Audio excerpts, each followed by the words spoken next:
ด้วยหน้าที่การงานสรญาติโยมทั้งหลายการงานก็หนักก็หลายสลับซับเปลี่ยนกันกับตุกปีเคกันคนตนหนึ่งวางตนหนึ่งบ่วางก็สลับซับเปลี่ยนกันไปแต่ทั้งนี้ทั้งนั้นก็จึงบ่ละบ่ลืมก็ยังมาเป็นกำลังอกกำลังใจมาเป็นกูกูท่องมาเอานำข้อคิดต่างๆมามากับศรัทธาญาติโยมกันนำปกิณกะต่างๆหลังจากวางเว้นจากภารกิจการงานแล้วแต่ยังแบบมดเตอนะยังมีอยู่ ยังมีอยู่ปะปายไปเรื่อยๆเดี๋ยวมีที่ไหนพองนะเดี๋ยวจะเอามามาเล่าสู่มาประชาสัมพันธ์ศรัทธาญาติโยมจะได้บัดตกบุญกันศรัทธาญาติโยมจะได้เอาบุญใหญ่บุญหลงพร้อมหน้าพร้อมตากันบุญเล็กบุญน้อยบุญใหญ่บุญหลงทำไปเตอะบ่ต้องไป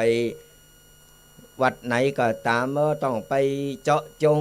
ว่าต้องไปวัดนั้นวัดนี้ตีไหนตีเปิ้นทำบุญตีเปิ้นการเป็นการทำบุญนี่เฮาทำไปเตอะเล็กๆน้อยๆอย่างน้อยนี่มันก็เป็นบุญเป็นกุศลละที่เฮาได้ทำเฮาได้สบายอกสบายใจละ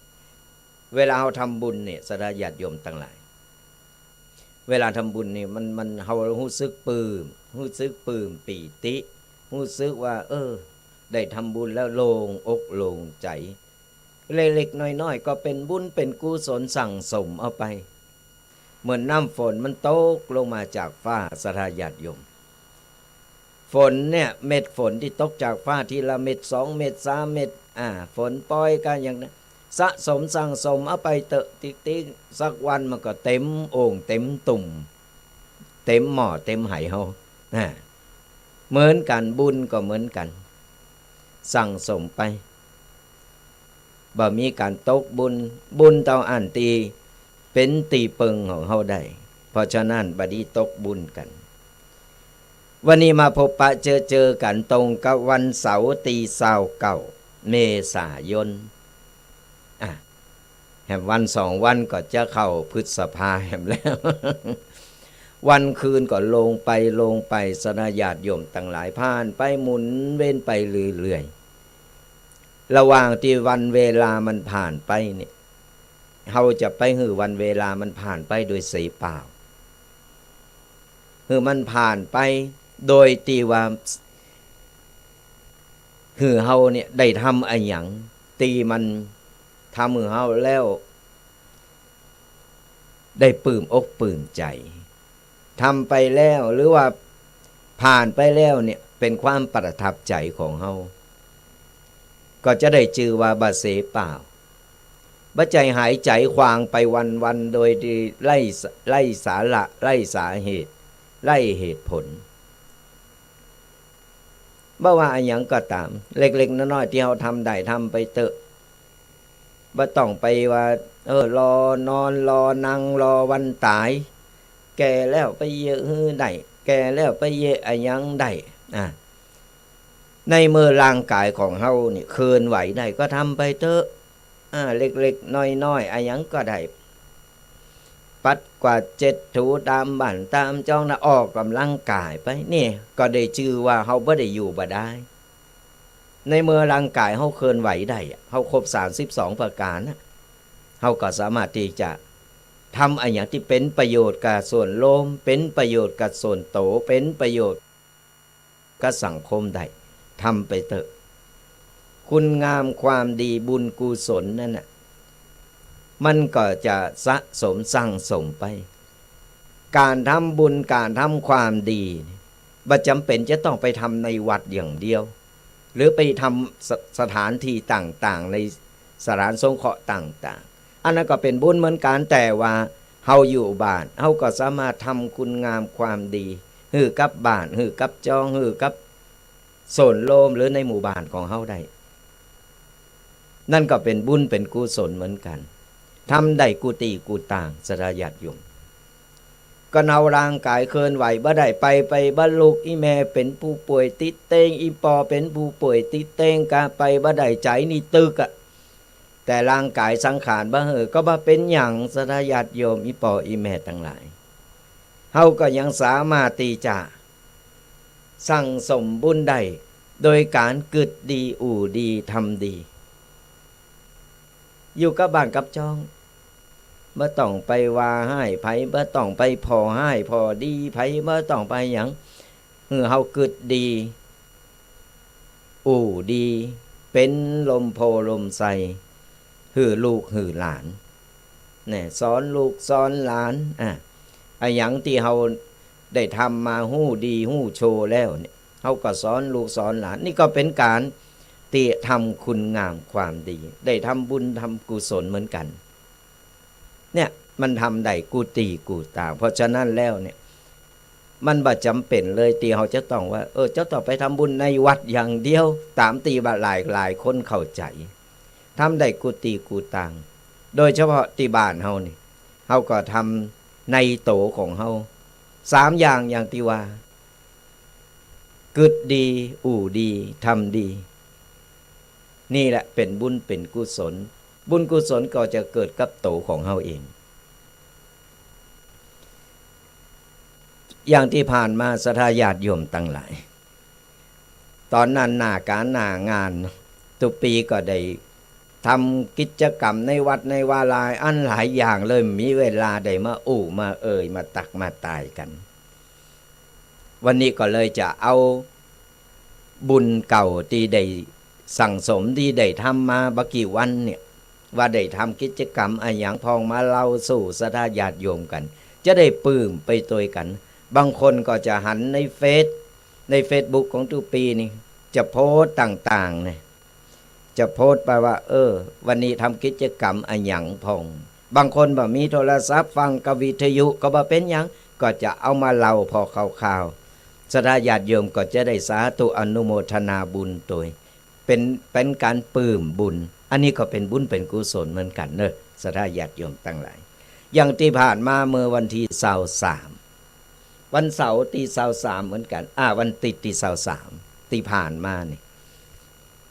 วันเสาร์กับวันติด2วันติดกันทุกปีก็ได้นำเอาพระภิกษุสามเณรโบสถ์ภาคฤดูร้อนมาปฏิบัติธรรมที่วัดศรัทธาญาติโยมทั้งหลายถึงหมดถึงมน11ตนก็เอามาประพฤติวัดปฏิบัติธรรมมาปฏิบัติธรรมวิปัสสนากรรมฐานก็เอามาปฏิบัติในวัดพอตอนเจ้าก็ออกไปบิณฑบาตไปโปรดญาติโยม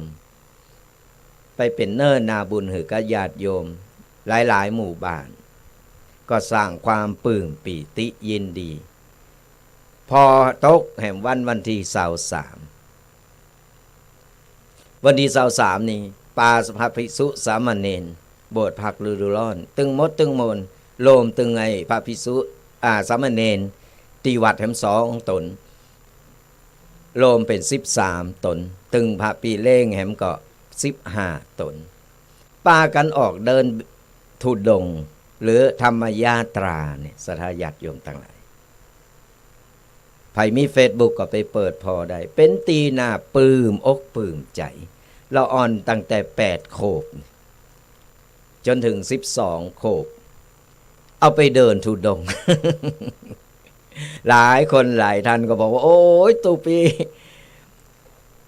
ตุลุงก็เยอะเอาเราอ่อนไปทรมานเหลือแดดก่อนบ้าใจทรมานสลายญาติโยมเกิบก็บ่ใส่นะเดินธุดงค์ไปเดินจากวัดโมงน้อยไปที่วัดพระบาทตากผ้าเพื่อจะไปสักการะรดน้ำดำหัวเจ้าคณะอำเภอที่วัดพระบาทตากผ้าไปกราบท่านแล้วก็ไปรดน้ำดำหัวไปสู่มาลาโตดเปิ้นจากวัดโมงน้อยไปถึงวัดพระบาทตากผ้าปากันเดินธุดงค์ตามถนนหนทางไปโอ้ยเป็นดีปลื้มอกปลื้มใจแล้วอ่อนก็ชอบในศรัทธาญาติโยมเกิบก็บ่ใส่ว่ามันยำไม่ถนน เต้นยางบ่ได้ไปทรมานแต่เฮาฝึกความอดทนให้เราอ่อนจะได้ฮู้ว่าการที่ว่าโบสถ์เพื่อคัดเกลาจิตใจ ขัดเกลาจิตใจเราอ่อนขัดเกลากิเลสเผาผลาญกิเลสแทนที่เราอ่อนนี่จะไปนั่งเล่นเกมไปเล่นกดไอ้สังคมกลมหน้าอยู่อันแต่ว่าเฮาเอาเขามาฝึกคือเป็นระเบียบวินัยฝึกความอดทนปากันเต้วขึ้นดอยวัดพระพุทธบาทตากผ้าโอ้โตไอ้ตู้เจ้านี่เตียวแบบเตียวแบบตันกับมันสามเณรมันปุ๊บถือธงเห็นสบายบาทสบายกดเห็นปุ่นอะเตียวดึบโตยพอบาทตัน เป็นภาพที่น่าปลื้มใจมีศรัทธาญาติโยมขับรถผ่านไปผ่านมาจอดรถกันเป็นแถวศรัทธาญาติโยมจอดรถกันลงมาก็มากราบมาไหวนี่แหละมันเป็นการตีว่าเฮาฟื้นฟูเฮาบ้าหือมันหีดหอยเดิมของเฮามันหายไปโบสถ์เป็นตุเจ้าพันเนนมันต้องมีการฝึกความอดทนโดยการออกธุดงค์ไปตามสถานที่ต่างๆเป็นการเผยแผ่เป็นการเปิ้นห้องว่าเผยแผ่ธรรมะในเชิงตีว่าปฏิบัติประกาศ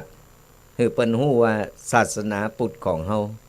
ยังมีอย่างดีๆแหมหลายอันหลายอย่างนะก็ผ่านไปด้วยดีศรัทธาญาติโยมทั้งหลายแล้วเราอ่อนตีเอาไปฝึกตีเอาไปเดินธุดงค์ในวันนั้นก็บ่ได้ซึกจะไปเห็นต่อเห็นบาลีเปิ้นตั้งอกตั้งใจจะเป็นมหาจะเอามาหาหือใด เนี่ยเป็นความภาคภูมิใจเฮาก็ปลื้มใจไปโตยเพราะฉะนั้นแล้วก็เอาบุญหมู่เนี่ยมาฝากศรัทธาญาติโยมกัน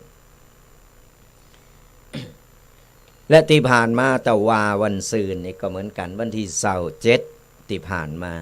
ที่วัดหลายๆวัดหลายๆตีหลายๆต่างศรัทธาญาติโยมทั้งหลายมีงานบุญต่างๆหลายๆวัดอย่างที่วัดโมงน้อยก็ผ่านไปแล้วเมื่อวันที่27ตรงกับวันพัดส่งน้ำพระธาตุและก็ส่งน้ำหูบเหมือนอดีตเจ้าอาวาสวัดโมงน้อยโอ้ยเปิ้นหลั่งไหลกันมาตอนกลางวันก็มีปาดก้องโอ้ยมา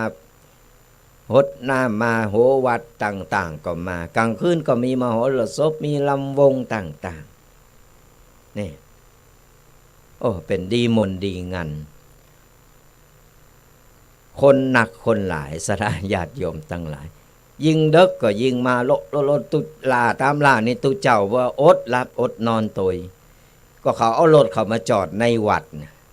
เต็มวัดเฮาก็จะปิดวัดก็บ่ได้ก็ต้องรอเขาเอารถออกหือหมดแล้วก็ปิดประตูปิดไฟมันลาตามล่าได้นอนพอตี 2ไง ตี 4ตื่นนะออกบิณฑบาตมันก็เป็นรสชาติของชีวิตมันเป็นสีสันของชีวิตคนเฮานี่แหละอย่างบางครั้งนี่เฮาก็ต้องยอมรับมันศรัทธาญาติโยมเฮาบ่จำเป็นจะต้องไปซีเรสกับมันนักตึงเกินไปก็บ่ได้ย่อนเกินไปก็บ่ได้เฮาก็พยายามเอากลางๆอย่างมันเกิดขึ้นมาเฮาพยายามจะไปหือว่าไปกึดว่าอันนั้นคือปัญหาอย่างที่มันเกิดขึ้นมานั้นบ่ใจปัญหามันเป็นบททดสอบหือเฮาเนี่ยแก้ปัญหาบ่ใจว่าเจอปัญหายังว่าโอ้ตายแล้วเกิดอันนี้ขึ้นมาจะทำอย่างไรมันเป็นการฝึกหือเฮาเนี่ยได้แก้ปัญหาฝึกหือเฮาได้มีความอดทนมีความเก่งขึ้นมาประสบการณ์ชีวิตหือเฮานึกให้ว่านี่แหละสีสันชีวิตของเฮาแหละเป็นบทเรียนของเฮาว่าเฮาจะผ่านหรือว่าจะแก้ปัญหานั้นๆได้ก่อนี่เฮาต้องกึดในต่างตีในเชิงโบกจะไป เกิดว่าโอ้ยปัญหาเกิดแล้วไอ้หยังเกิดแล้วขึ้นมาแล้วท่อแล้วอย่ามาตั้นไอ้หยังเลยจะไปฟังท่อเถอะกูคนมันมีเหมือนกันหมดแล้วแต่ระยะเวลามันบ่เหมือนกันเท่าอันปัญหาแต่ละอย่างก็เหมือนกันปัญหามันเกิดขึ้นกับกูคนแต่ปัญหาแต่ละคนมันจะแตกต่างกันไปเฮาบ่ต้องไปว่าอย่ามาตุกล้ำเหลือคนอื่นก็เหมือนกันคนอื่นก็เหมือนกันเพราะฉะนั้นเฮากึดให้ว่ามาแล้วบททดสอบของเฮาต้องปรับตัวเข้ากับมันให้ได้แล้วก็ค่อยแก่กันไปเรื่องงานส่งน้ำพระธาตุตอนนี้ก็มีหลายตีหลายต่างมีแทบทุกวัดหรือว่าทุกวัดเลยสถาญาติโยมทั้งหลายงานส่งน้ำพระธาตุแล้วก็ส่งน้ำหูกเหมือนต่างๆครูบาต่างๆตอนนี้ทยอยมีกันอย่างที่ตอนนี้วันตะวานี่ก็เริ่มไปแล้วอันนี้ขอประชาสัมพันธ์กันหน่อยเกี่ยวกับงานส่งน้ำพระธาตุที่วัดพระธาตุหริปูนชัยละปูนเฮานี่วัดหลงละปูนของเฮานี่เริ่มตั้งแต่ตะวาแล้วเนอะสถาญาติโยมทั้งหลายเพิ่นแห่ขบวนกันตะวาในวันที่28เริ่มมีตั้งแต่วันที่28เมษายนจนถึงวันที่4พฤษภาคมเดินหน้าเริ่มตั้งแต่28เมษายนจนถึงวันที่4พฤษภาคมแถมหลายวันอยู่ก่อนสถาญาติโยมใครมาแอวประเพณีตั้งหลับปูนใครมาส่งน้ำพระธาตุหลงหลับปูนของเฮาก็ขอน้อมเจริญปอนยังมากันได้เนอะสถาญาติโยมยังมากันได้บ้านไกลบ้านหิมบ้านไกลหรือที่ไหนก็ตามก็ช่วยกันประชาสัมพันธ์โอ้ยเปิ้นโมนเปิ้นงานคนเราคนหลายสถาญาติโยมไปรดน้ำส่งน้ำพระธาตุหริปูนชัยหรือว่าวัดหลงของเฮาที่ละปูนก็ยังมีเวลาอยู่เปิ้นเริ่มตั้งแต่ตะวาแล้วจนถึงวันที่4เดินหน้าก็หากสถาญาติโยมนี่ใครไปโฮมกินโฮมตานใครไปโลมบุญใครไปแอวพอประเพณีหรือใครไปส่งน้ำก็ขอน้อมเจริญปอนยังมีเวลาอยู่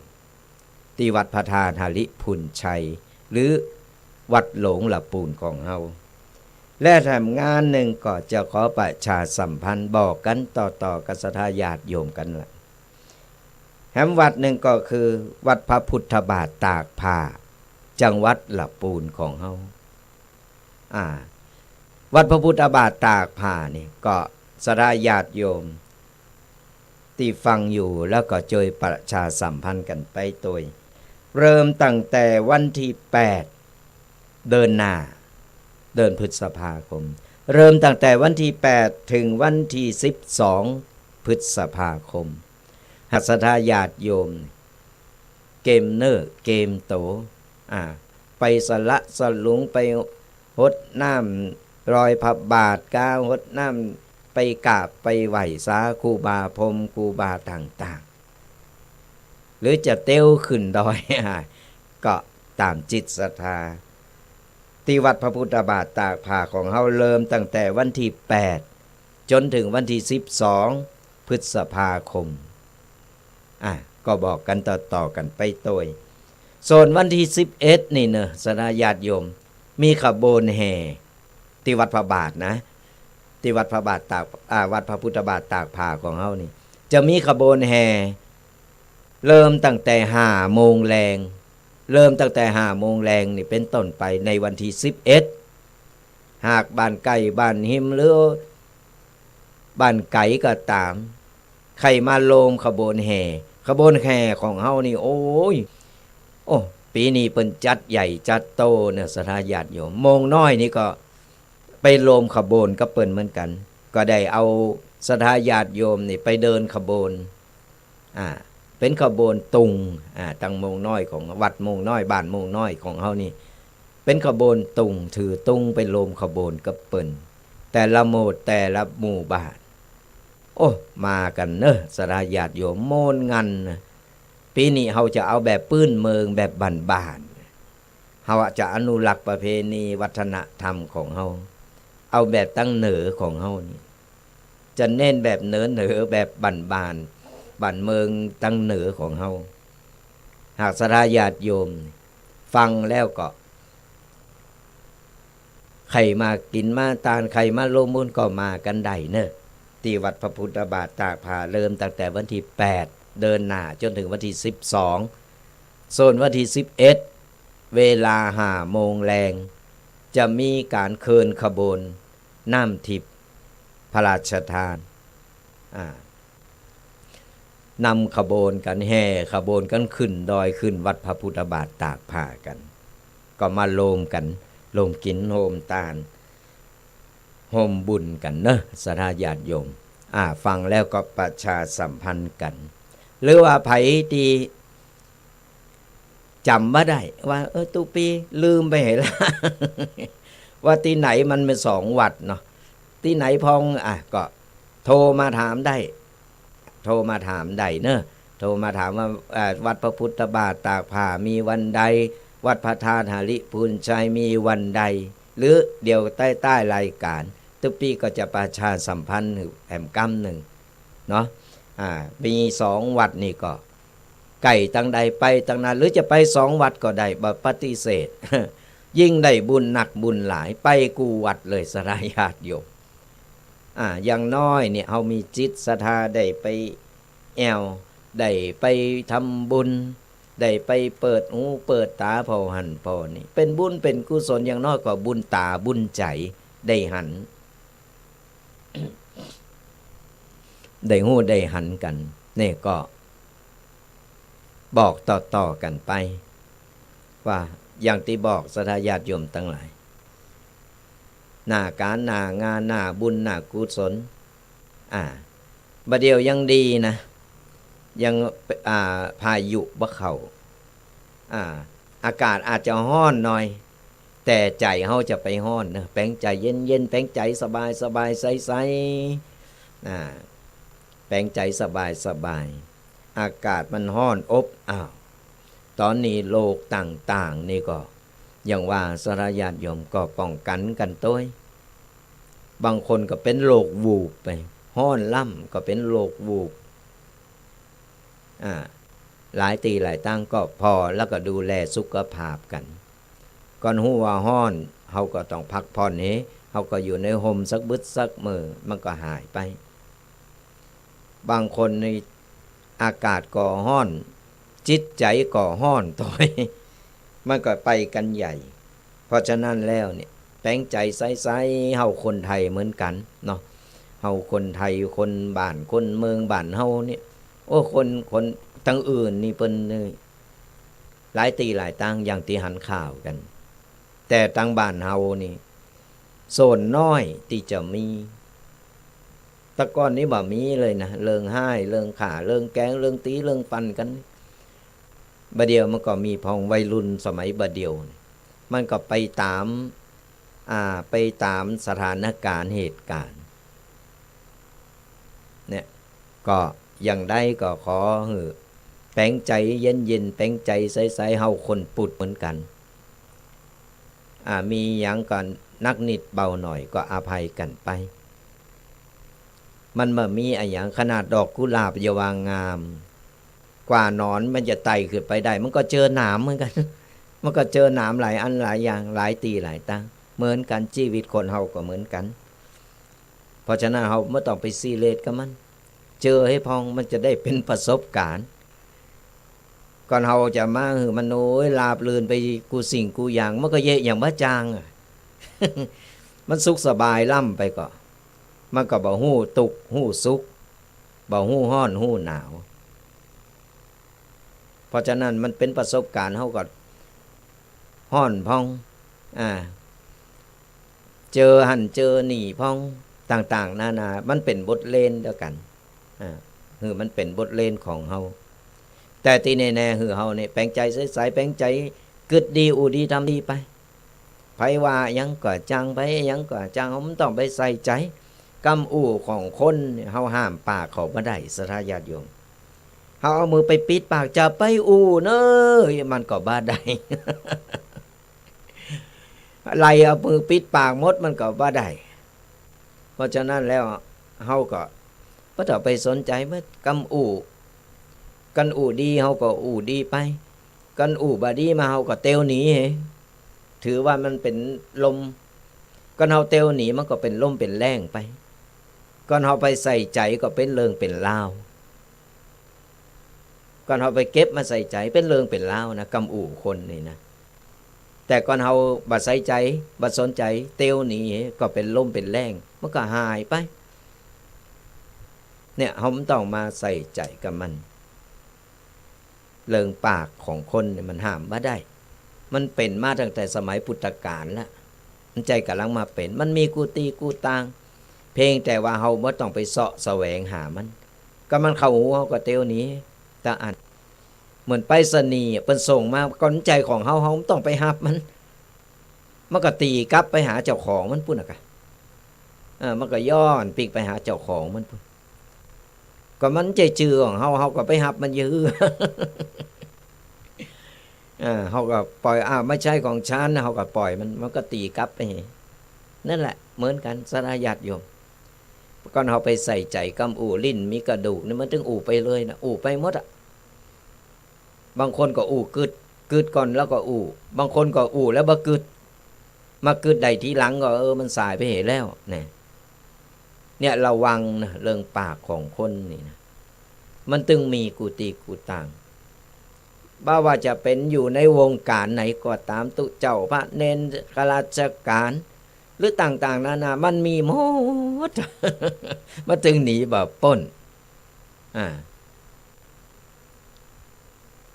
อู่ง่ายๆอู่ซื่อๆขนาดพระประธานที่อยู่ในวัดแต่เปิ้นนั่งสมาธิของเปิ้นอยู่ในวัดบ่ดิ่นบ่โต้งบ่ได้อย่างไปไหนปากบ่ได้ขยับมีแต่ยิ้มตาก็ส่งความเมตตามาคนก็ไปกราบไปไหว้กันก็ยังหนีบ่ป้นปากคนขณะไปกราบเปิ้นแต่นะตานี่พอหันพอนี่หันอย่างผิดปกติหน่อยก็เอาละมุ้ยปากก็ใส่เฮ้ยพอดูพอนี่ดูเนี่ยก็ยังไปติไปตายเปิ้นปลายมันปอกปุ่นเอาออกไปแผ่วตั้งนอกวัดปุ่นเอาไปเล่าเอาไปว่าโอ้พระเจ้าวัดนั่นน่ะอย่างอันอย่างอี้ยะแล้วนับภาษาอย่างกับคนธรรมดาของเฮาเพราะฉะนั้นบ่ต้องไปใส่ใจมัน เฮาอย่างว่านั่นแหละห้ามปากคนบ่ได้เฮาห้ามโตของเฮาดีกว่าห้าหูของเฮานี่เฮาเอาสมองของเฮากึดในทางดีๆกึดถึงว่าอนาคตกึดถึงว่าโตของเฮาเนี่ยจะดำเนินชีวิตอย่างใดจะไปอย่างใดจะสั่งสมอย่างใดนี่เอาโตของเฮาดีกว่าไม่ต้องไปใส่ใจเรื่องของคนอื่นเรื่องอะไรก็ตามคือเฮาใส่ใจโตของเฮาแป้งใจสบายกันวนมาเกี่ยวกับเรื่องของว่าเยฮือประเพณีส่งน้ำพระธาตุเป็นประเพณีประจำปีมีกันกูปีก็จะเท่าความหือฟังศรัทธาญาติโยมทั้งหลาย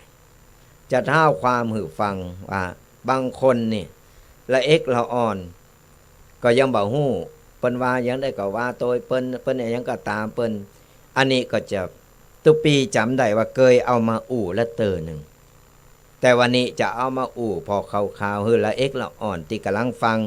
หรือศรัทธาญาติโยมที่กำลังเข้ามาฟังบ่ได้ฟังวันนั้นว่าความสำคัญของเจดีย์เป็นอย่างไรและเจดีย์มีอะหยังพองนี่จะเอาแบบย่อๆมาเล่าสู่ศรัทธาญาติโยมฟังกัน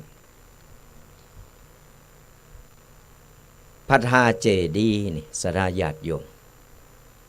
บ่ใจว่าหันตั้งเป็นพระธาตุเจดีย์ทรงนั้นทรงนี้ปางนั้นปางนี้อันนั้นก็ใจอยู่แต่เจดีย์แท้ๆมันในสมัยพุทธกาลเพิ่นมี3อย่างด้วยกันเจดีย์แรกก็คือพระธาตุเจดีย์ที่เฮาได้ทรงน้ำที่เฮาได้หัน ได้กราบได้ไหวกันนั่นแหละตามวัดกูวัดมีมดกูวัดพระธาตุเจดีย์อันนั้นก็คือพระธาตุเจดีย์ก็คือเปิ้นจะมีพระธาตุของพระสัมมาสัมพุทธเจ้าหรือเจดีย์ของครูบาอาจารย์เจดีย์ของพระเถระพระสังฆาธิการต่างๆพระเถระหรือว่าครูบาอาจารย์ต่างๆนั้นที่สร้างคุณงามความดีเอาไว้เพิ่งก็สร้างเจดีย์ไว้เป็นตีระลึกแต่ที่แน่ๆพระธาตุเจดีย์ก็คือบรรจุพระสารีริกธาตุของพระสัมมาสัมพุทธเจ้าเขาจะหันตามโทไปนั่นคือเจดีย์เป็นห้องว่าพระธาตุเจดีย์เจดีย์ที่สองก็คืออุเทสิกะเจดีย์อุเทสิกะเจดีย์ภาษาบาลีนี่แปลว่าอะไรอย่างเจดีย์ที่สองก็คือรูปปั้นพระพุทธรูปปางต่างๆที่อยู่ตามวัดตามว่านั้นอันนี้เปิ้นถือในสมัยพุทธกาลพระสัมมาสัมพุทธเจ้าเปิ้นบอกว่านี่ก็คือเจดีย์อย่างหนึ่งนะสะอาดสระญาติโยมสามารถไปกราบไปไหว้เยอะเปิ้นฮ้องว่าเจดีย์ในสมัยพุทธกาลพระสัมมาสัมพุทธเจ้าเปิ้นยังบ่ได้สวรรคตหรือว่าปรินิพพานนี่นะบ่ได้ปรินิพพานไปพระสัมมาสัมพุทธเจ้าเปิ้นจะออกไปโปรดญาติโยมตามสถานที่ต่างๆแต่ศรัทธาญาติโยมมาถึงวัดปรากฏว่ามาก็บ่ปะพระสัมมาสัมพุทธเจ้าเมื่อบ่ปะแล้วก็เยอะก็ใครมากราบมาไหว้ก็เอาข้าวสวยข้าวตอกดอกไม้ไปวางไว้ตีหน้ากุฏิของพระสัมมาสัมพุทธเจ้าหน้ากุฏิของพระสัมมาสัมพุทธเจ้าแล้วก็มาก็บ่ปะก็เลยปิกไปแต่ศรัทธาญาติโยมมันบ่แล้วใจมันบ่ปะใครมาตั้งอกตั้งใจแต่จะมากราบพระสัมมาสัมพุทธเจ้าแต่พระสัมมาสัมพุทธเจ้าบ่อยู่เพิ่นออกไปโปรดญาติโยมตามสถานที่ต่างๆก็ในเมื่อตั้งอกตั้งใจมาบัปปะก็เยอะเฮือก็เลยเอาสวยข้าวตอกดอกไม้ตีเกมมาสักการะบูชาก็เลยเอามาใส่พานวางไว้หน้ากุฏิของพระสัมมาสัมพุทธเจ้าสมัยนั้นยังบ่มีพระธาตุบ่มีพระธาตุเจดีย์พระธาตุเจดีย์จะเกิดขึ้นได้ก็ต่อเมื่อพระสัมมาสัมพุทธเจ้าปรินิพพานไปแล้วถึงจะได้เอาพระธาตุนั้นมาบรรจุเป็นสถูปเจดีย์หรือว่าเจดีย์พระธาตุเจดีย์นั้นก็ศรัทธาญาติโยมที่ไปเมื่อสมัยนั้นก็บ่ฮู้จะไปไหว้ที่ไหนนี่ก็พอพระสัมมาสัมพุทธเจ้าเพิ่นปีกมาที่วัดตีกุฏิของเพิ่นก็ปะกระดอกไม้เขาตอกดอกไม้สวยดอกไม้เต็มหน้ากุฏิ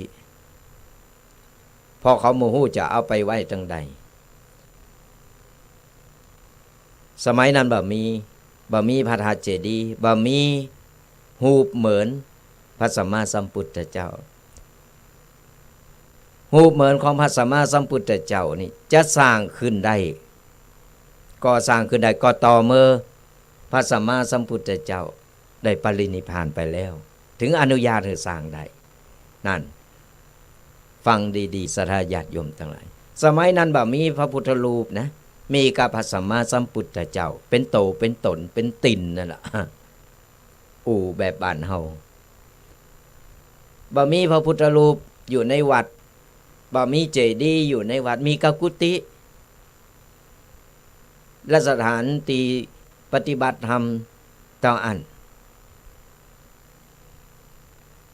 และเยอะจะไปกราบตั้งใดก็บ่ได้อันยังก็บ่ได้เมื่อพระสัมมาสัมพุทธเจ้าปีกมาพระอานนท์ก็เลย กราบทูลถามพระสัมมาสัมพุทธเจ้าว่ามีศรัทธาญาติโยมเนี่ยมาหาจะมากราบแต่มาบัพปะพระสัมมาสัมพุทธเจ้าช่วยแนะนำหน่อยว่าสมควรจะหือศรัทธาญาติโยมเนี่ยได้มาเวลาพระสัมมาสัมพุทธเจ้าบ่อยู่จะได้มากราบแบบปลื้มใจแบบแล้วอกแล้วใจพระสัมมาสัมพุทธเจ้าก็บอกกับพระอานนท์เอาไว้ว่าถ้ามาบัพปะโตของพระสัมมาสัมพุทธเจ้าคือศรัทธาญาติโยมสามารถไปกราบได้แหมตีหนึ่งเป็นตัวแทนของพระสัมมาสัมพุทธเจ้าได้นั่นก็คือต้นสีมหาโพธิ์หรือว่าต้นโพบ้านเฮานั่นเองต้นโพสำคัญอย่างไรและต้นโพเป็นสัญลักษณ์ของพระพุทธศาสนาอย่างไรนี่คือที่มาที่ไปศรัทธาญาติโยมเมื่อพระสัมมาสัมพุทธเจ้าเปิ้นได้ตรัสกับพระอานนท์เรียบร้อยแล้วว่าสามารถที่จะไปกราบต้นโพต้นสีมหาโพธิ์ได้นั่นคือตัวแทนของพระสัมมาสัมพุทธเจ้าท่านจงภูมิใจและปลื้มใจว่าได้มากราบท่านถึงตีจากนั้นพระอานนท์ได้ฟังอั้นกับไปหือพระภิกษุที่อยู่สมัยนั้นไปเสาะเอาเม็ดของต้นสีมหาโพธิ์เอามาปลูกไว้ในวัดพอต้นสีมหาโพธิ์เติบโตขึ้นมาใหญ่ขึ้นมาปุ๊บตามวัดตามว่าที่นี่ก็เอาเม็ดมหาโพธิ์เม็ดพระศรีมหาโพธิ์นี่หรือว่าเม็ดเมล็ดของต้นโพนี่แหละศรัทธาญาติโยมเอาไปแจกจ่ายให้กับสถานที่ต่างๆหรือสถานที่ปฏิบัติธรรมสถานที่วัดต่างๆกระจายแจกนี่คือตัวแทนของพระสัมมาสัมพุทธเจ้าในสมัยที่เพิ่นยังอยู่หรือยังบ่ได้ปรินิพพานไปนั่นคือเจดีย์อันแรกของพุทธศาสนาของเฮานั่นคือต้นโพเนี่ยเวลาเฮามีงานอย่างปุ๊บเพิ่นจะแห่ไม่กั้มสลีไม่กั้มต้นโพเนี่ยแห่ไม่กั้มไปคนสมัยก่อนเพิ่นเลยว่าบ่ฮือต้นโพเนี่ยมันแผ่กิ่งก้านสาขาไปหนักแล้วบ่ฮือมันหักบ่ฮือมันกลนี่กรรมโบราณเพิ่นว่าเพิ่นเลยเอาไปกั้มหือพระพุทธศาสนาของเฮาเนี่ยได้เจริญรุ่งเรืองได้อายุมันยืนยาวต่อไปนี่คือเจดีย์องค์แรกของพุทธศาสนาของเฮาจากนั้นมาตามวัดต่างๆก็มีต้นโพกันเพิ่นเลยบอกว่าในธรรมเพิ่นก็บอกว่าบ่ฮือเฮาไปฟันไปฆ่าหรือไปหักกิ่งอะไรอย่างของต้นโพเปรียบเสมือนเจดีย์หรือเปรียบเสมือนตัวแทนของพระสัมมาสัมพุทธเจ้าอย่ามังแก้วโกเจดีย์นะในธรรมเนี่ยมาลัยโพธิ์เนี่ยความเป็นมาเป็นไปของต้นโพจากนั้นแล้วพระอานนท์ก็เลยปลูกต้นโพไปเรียบร้อยกระจายกันไปตามวัดตามว่าต่างๆคนก็เลยไปกราบหันต้นโพที่ไหนก็กราบเป็นสัญลักษณ์ของว่าที่นี่เคยเป็นวัดเป็นวัดเป็นตีเคารพปู่จาหันต้นโพก็เลยต้องกราบต้องไหว้กัน หลังจากที่พระสัมมาสัมพุทธเจ้าเพิ่นได้ปรินิพพานไปแล้วปรินิพพานเรียบร้อยปุ๊บที่นี่ก็ศรัทธาญาติโยมยังกึดตึงหาอยู่ยังนึกถึงว่าพระสัมมาสัมพุทธเจ้าเหมือนว่าพระสัมมาสัมพุทธเจ้ายังอยู่ก็โตเก่ายังอยู่ที่หันอยู่ ก็ตามตีพระสัมมาสัมพุทธเจ้าเพิ่นได้บอกกับได้ตัดบอกกับพระอานนท์เอาไว้พระพุทธรูปสามารถสร้างได้ขึ้นได้เป็นตัวแทนทันใดในต่อเมื่อพระสัมมาสัมพุทธเจ้าปรินิพพานแล้วพระอานนท์หันพระสัมมาสัมพุทธเจ้าปรินิพพานแล้วเจ้าบ้านก็มองเศร้ากันศรัทธาญาติโยมก็กือเติงหาก็บ่ฮู้จะเยอย่างใดบ่เป็นอันกินอันนอนบ่มีกำลังอกกำลังใจบ่ฮู้จะไปเยอย่างใดไปเปิงอะหยังดังใดพระอานนท์ก็เลยตัดสินใจจัดสร้างเศรษฐีอนันทิกะอนันทบินทิกะเนี่ยมาปั่นหูปปั่นหูปปั่นเป็นหูปเหมือนของพระสัมมาสัมพุทธเจ้าปั่นมาเหมือนเป็นโตแทนของพระสัมมาสัมพุทธเจ้าก็เลยหมู่เสนาอามานหมู่ไอ้ศรัทธาญาติโยมช่วยกันปั่นขึ้นมาเป็นรูปเป็นร่างก็เลยเอามาไว้ที่วัดจากนั้นมาศรัทธาญาติโยมก็เลยเข้ามาเวลาคึดเติงหาพระสัมมาสัมพุทธเจ้าก็จะมากราบมาไหว้พระประธานในวัดพระหูปปั่นหูปเหมือนนั่นแหละจากนั้นก็เลยสืบทอดกันมากลายเป็นพระประธานในโบสถ์ในวิหารตามวัดตามว่าต่างๆกระจายกันมาจะเป็นทรงไหนปางไหนอันนั้นก็แล้วแต่สถานที่แต่นั่นคือเจดีย์ที่สองของ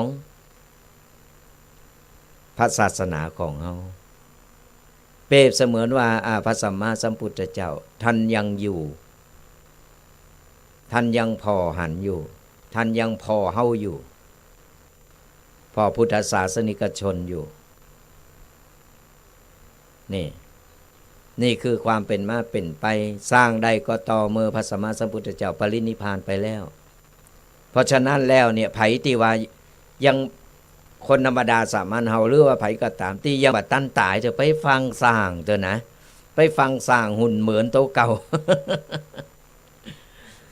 มันเป็นการแจงกันแต่ว่าเฮาตายไปแล้วคนอื่นสร้างฮือได้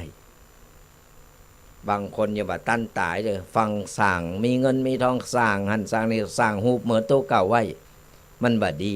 เพิ่นถือกันเพราะฉะนั้นเฮานี่ตายไปแล้ว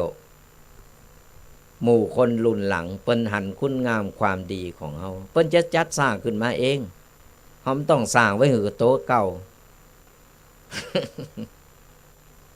อุปโลกโตเก่ามันบ่ถูกอันนี้บ่ได้ว่าไผนะแต่ตามหลักที่ได้ศึกษามาได้พอมาว่าคือพระสัมมาสัมพุทธเจ้าเปิ้นยังบ่กล้าที่จะสร้างในต่อเมื่อท่านยังอยู่ยังมีชีวิตอยู่แต่จะสร้างใดก็ต่อเมื่อท่านปรินิพพานไปแล้วสร้างขึ้นมาเพื่อเป็นโตแทนของท่านเป็นโตแทนของพระสัมมาสัมพุทธเจ้าบ้านเฮาถึงวันที่เปิ้นฮ้องพระประธานนั่นพระประธานในโบสถ์หรือว่าพระพุทธรูปนั่นแหละหรือหูปเหมือนเนี่ยก็เป็นตีมาตีไปกันหลังจากนั้นแล้วศรัทธาญาติโยมทั้งหลายหลังจากปรินิพพานไปแล้วหลังจากที่เปิ้นได้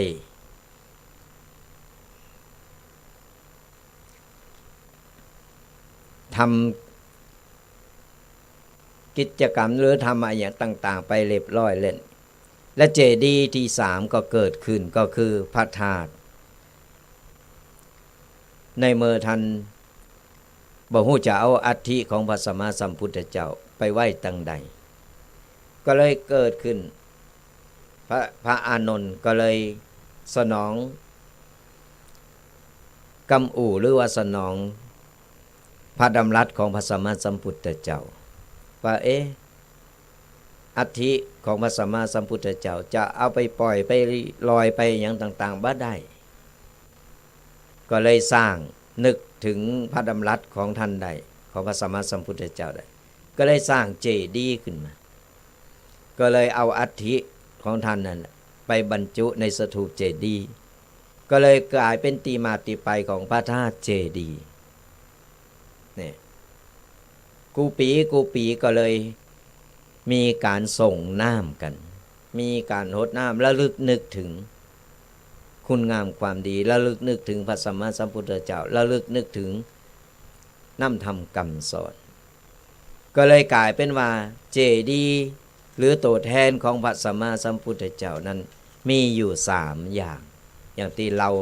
พอข่าวๆศรัทธาญาติโยมฟังกันก็คือเจดีย์แรกพระธาตุเจดีย์ก็คือพระธาตุเจดีย์ที่เราหันนั่นเองเจดีย์ที่2ก็คืออุเทสิกะเจดีย์ก็คือพระพุทธรูปหรือหูปเหมือนพระพุทธเจ้าและเจดีย์ที่3ก็คือปริโภคเจดีย์ก็คือต้นสีมหาโพธิ์หรือว่าต้นสีมหาโพธิ์มหาโพธิ์ต้นโพบ้านเฮานี่นี่คือเจดีย์ในพระพุทธศาสนาของเฮามีอยู่3อย่างเนี่ยศรัทธาญาติโยมเอาไปบอกลูกบอกหลานบอกลูกบอกหลานสอนลูกสอนหลานได้หันเจดีย์หือกราบหือไหวเน้อหันพระพุทธรูปหือเฮาได้เคารพนบน้อมได้ไหวเวลาเฮาไปไหวพระพุทธรูปตามวัดต่างๆก็เปรียบเสมือนว่าเฮาได้เข้าเฝ้าพระสัมมาสัมพุทธเจ้าไปกราบเจดีย์ก็เหมือนเข้าเฝ้าพระสัมมาสัมพุทธเจ้าหันต้นโพก็เหมือนกับเฮาได้ไปเข้าเฝ้าพระสัมมาสัมพุทธเจ้าเหมือนกันนี่คือที่มาที่ไปของเจดีย์3อย่างเนี่ยก็สามารถเอาไปเล่าไปบอกให้ลูกให้หลานฟังบัดนี้ไปหักกิ่งต้นโพบัดนี้ไปฟันกิ่งโพเนอะคนโบราณเพิ่นถือขนาดนะหันต้นโพที่ไหนก็เหมือนหันพระสัมมาสัมพุทธเจ้าเหมือนหันว่ามันจุ่มมันเย็นมันเป็นต้นไม้ศักดิ์สิทธิ์เพิ่นถือกันมาแต่สมัยโบราณก็บอกเล่าสู่กันไปเป็นเกตปกิณกะเล็กๆน้อยๆที่เอามาหือศรัทธาญาติโยมได้ฟังกันก็ไปลืมนะศรัทธาญาติโยมทั้งหลายเลิงกินเลิงตาลเลิงการทำบุญบุญเล็กบุญน้อยอย่างที่บอกทำไปเตอะที่ไหนก็ได้ไม่ต้องไปเลิกที่หักมักที่จังการทำบุญเฮาบ่ถูกใจพระตนนี้เฮาบ่เปิ้งใจตุเจ้าตนนั้นเฮาก็บ่ต้องนี่คือเฮาเก็บไว้ในใจแต่เฮาตั้งใจทำบุญเฮาทำไปเถอะเฮาพอใจไปเฮาหลีกเล่งไปบ่ใจว่าบ่พอใจตุเจ้าตนนี้บ่พอใจเจ้าอาวาสตนนี้ปุ๊บบ่เข้าวัดมันบ่ถูกศรัทธาญาติโยมทั้งหลายมีหลายคนนะเข้าใจผิดวัดนี้ถึงมาเข้าเยอะจังเจ้าอาวาสจังตุเจ้าต้นนั้นจังตุเจ้าต้นนี้มันบ่ใจการทำบุญเฮาตั้งใจทำบุญเฮาทำบุญเพื่อพระพุทธศาสนาเพื่อเฮาต้องการบุญเฮาบ่ได้ไปต้องการไปเผชิญหน้าหรือว่าจังตุเจ้าต้นนี้เอาไปหือกินเยอะ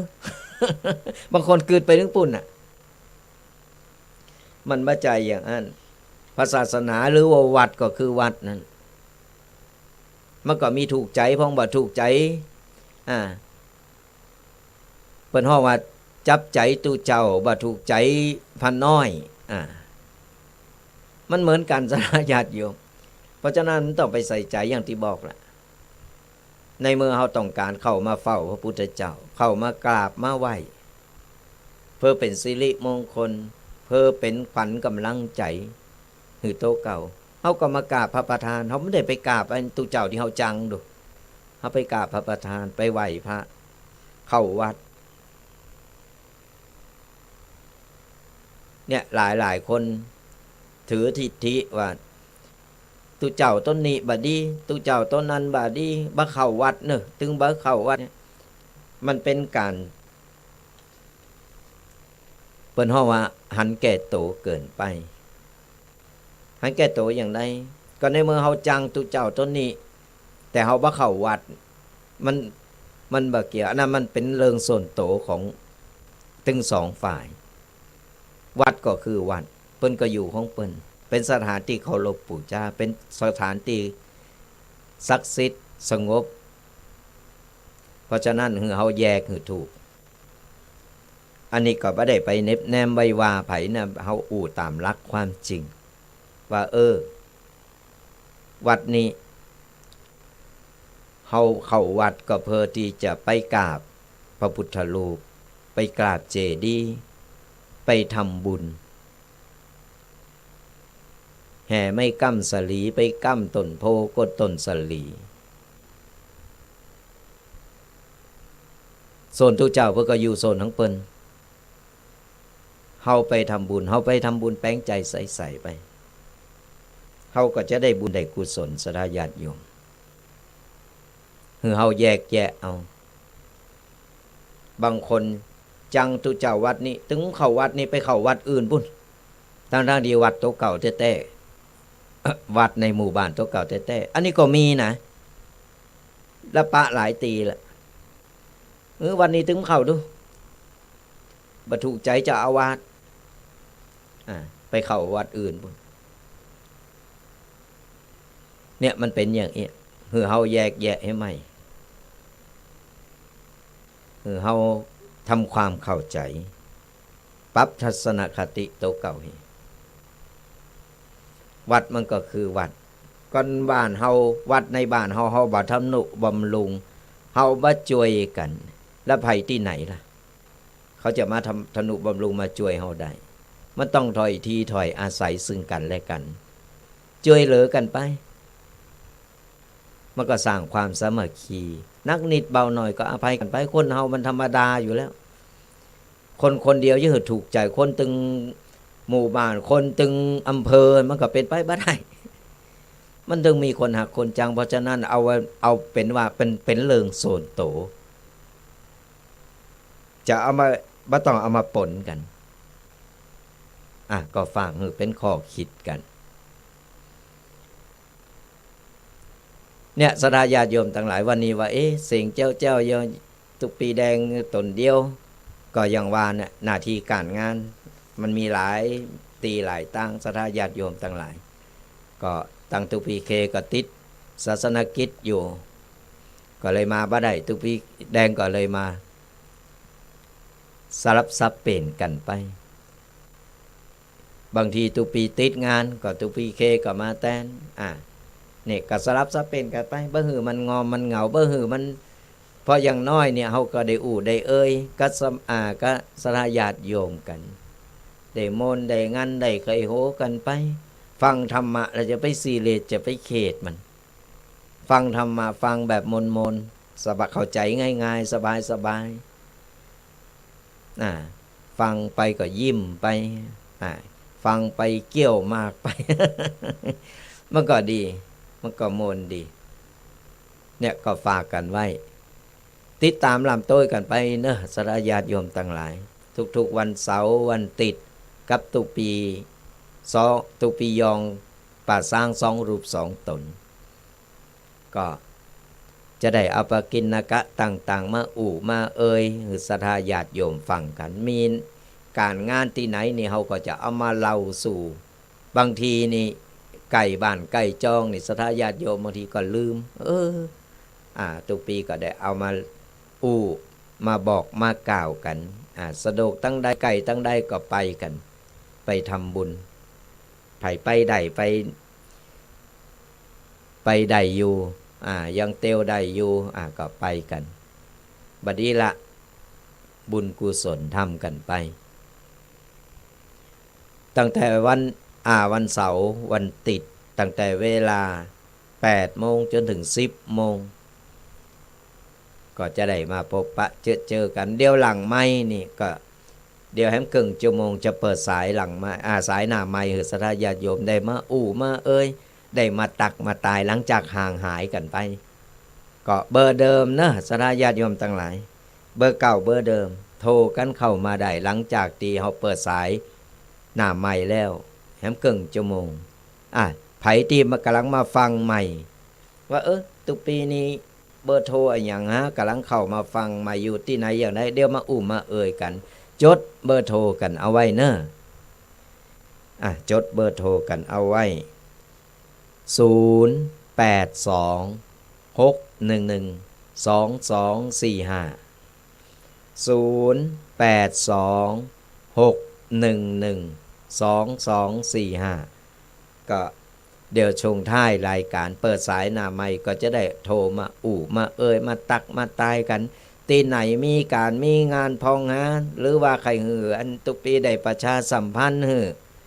ก็สามารถโทรมาบอกมากล่าวมามาฟังเป็นได้พองอากาศเป็นอย่างใดนี่เขาก็จะได้ฮู้เนาะเป็นการเล่าสู่กันฟังมาฟังกับตูเจ้าอย่างเดียวก็มอยรับ มามาแลกเป็นความคิดหันเปิ้นห้องว่าสนทนาธรรมกันนี่มาเล่าสู่บ่เข้าใจอันหยังกะหรือว่าฟังบาดตันอย่างใดก็สามารถโทรมามากันหลังจากที่เปิดสายหน้าไมค์ศรัทธาญาติโยมเลยแฮมเกิงชั่วโมงจะเปิดสายหน้าไมค์กันตอนนี้ไปฟังโทรมาเถอะนะตุเจ้าก่อน เดี๋ยวมาลูตุเจ้าให้หมดเดี๋ยวตุเจ้าตกงาน ได้ได้เล่าสู่ศรัทธาญาติโยมฟังไปเกี่ยวกับเรื่องของเจดีย์เรื่องการทำบุญไปแล้วจะเอาปกิณกะแหมเรื่องหนึ่งตีจะมาเล่าสู่ศรัทธาญาติโยมฟังกันเหตุ4ประการที่พระสัมมาสัมพุทธเจ้าบ่สามารถทำได้นะขณะเพิ่นเป็นตนบุญตนที่วิเศษตนที่มีความรู้ความสามารถต่างๆแล้ว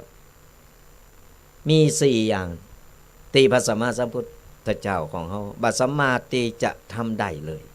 มีอะไรอย่างพ่องก็เดี๋ยวมาเล่าสู่ศรัทธาญาติโยมฟังกันตั้งใจฟังให้ดีนะศรัทธาญาติโยมเหตุ4ประการที่พระสัมมาสัมพุทธเจ้าบ่สามารถทำได้นั่นก็คือ 1. บ่สามารถเปลี่ยนแปลงวิบากกรรมคือคนอื่นได้บ่สามารถเปลี่ยนแปลงได้ถึงจะเป็นตนวิเศษสามารถที่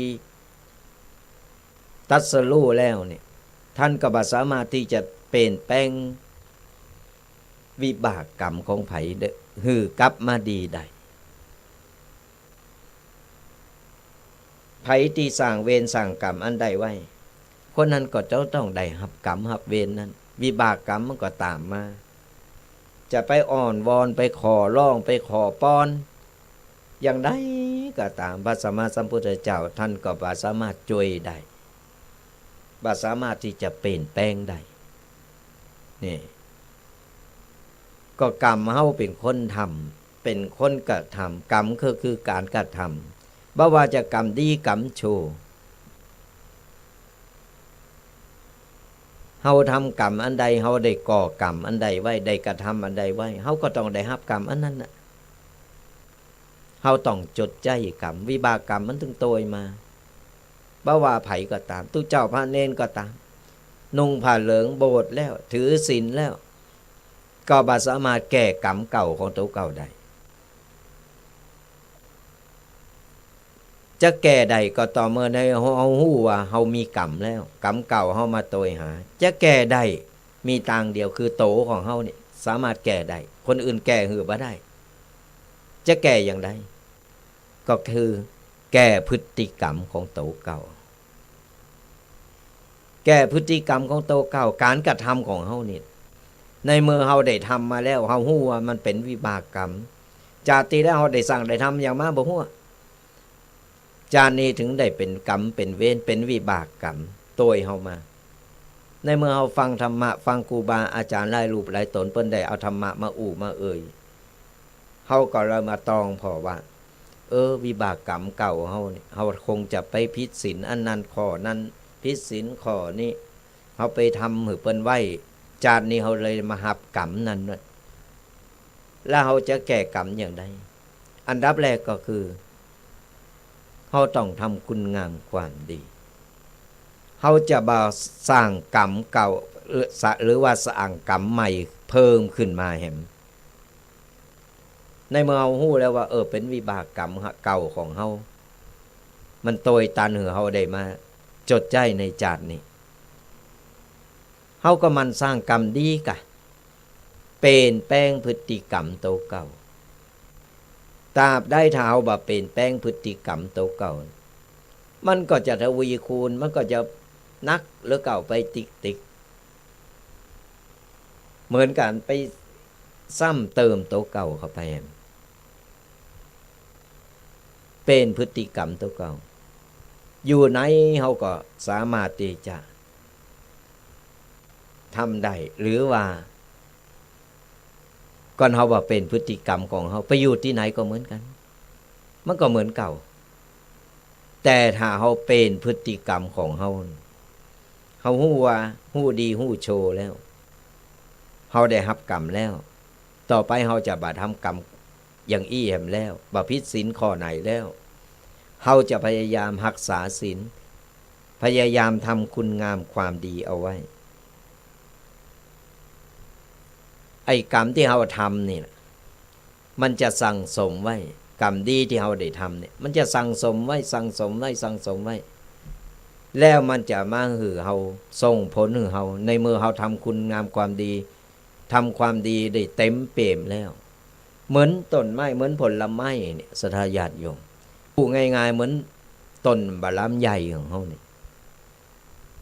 ต้นลำไยนี่เฮาเอาเม็ดมันมาเพาะมาปลูกต้นเดียวเม็ดเดียว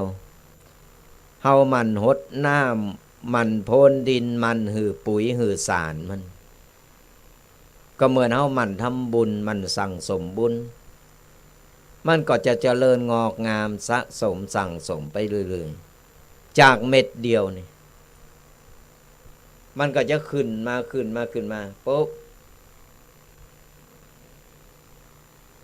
ขึ้นมาแล้วพอมันเติบใหญ่โตขึ้นมามันก็สามารถที่จะออกลูกออกผลแตกกิ่งก้านสาขาขึ้นมาออกลูกออกผลผลิตขึ้นมานั่นก็คือบุญมันเต็มเปี่ยมแล้วมันก็จะส่งผลถึงเฮาจากเม็ดเดียวนี่ออกมาเป็นหลายร้อยหลายพันเม็ดเหมือนกันทำบุญก็เฮามันทำบุญมันสั่งสมบุญไปเรื่อยๆสั่งสมไปไอ้คุณงามความดีนี่แหละบุญนี่แหละที่มันจะช่วยเฮาได้ในคราวต่อไปแต่กรรมเก่าของเฮาก็ยังอยู่มันบ่สามารถลบล้างกันได้กรรมเก่าก็ยังอยู่เฮาก็ต้องถือให้ว่าเป็นกรรมเก่าของเฮาแต่กรรมใหม่เฮาสร้างไปสร้างกรรมดีไปนี่บางคนว่าโอ๊ยก็กำลังไปทำบุญมาเดี๋ยวเยอะมาเจอเคราะห์เจออันนั้นอันนี้ยังบ่ดีขึ้นนั่นคือกรรมเก่าของเฮายังอยู่แต่เฮามันสร้างกรรมดีของเฮาทวีคูณขึ้นไปจากนักกลายเป็นเบาได้แต่มันบ่สามารถลบล้างกันได้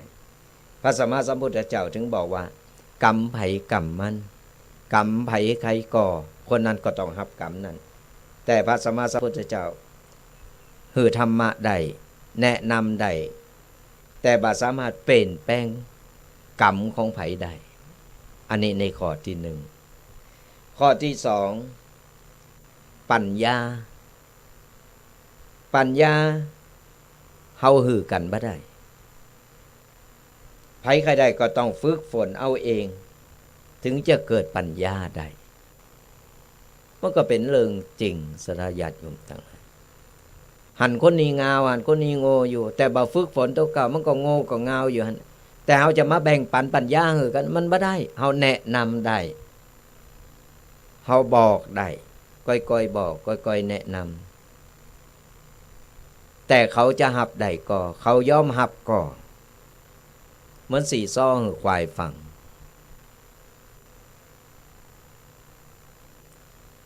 คนก็ทำมันบ่ยอมหับบ่ยอมฝึกฝนบ่ยอมเปลี่ยนพฤติกรรมตัวเก่ามันก็กลายเป็นคนบ่มีปัญญาเป็นคนดีโง่เง่าเต่าตุนมันแบ่งปันกันบ่ได้ใครได้ก็ต้องฝึกเองฝึกฝนอย่างใดล่ะฝึกฝนปัญญาก็มันฟังธรรมะมันฟังอันอย่างที่มันดีๆสิ่งดีๆบ่ใจเอาเรื่องไร้สาระเนี่ยมันบ่ใจฝึกปัญญาคือเฮามันนั่งสมาธิแปลงจิตใจให้โปร่งใสผ่อนคลายบ่ต้องไปยุ่งเรื่องคนอื่นเรื่องเจ้าบ้านเรื่องอะไรหยังก็ตามที่บ่ใจเรื่องของเฮาไม่ต้องไปยุ่งคือเฮามันฝึกปัญญาด้วยกัน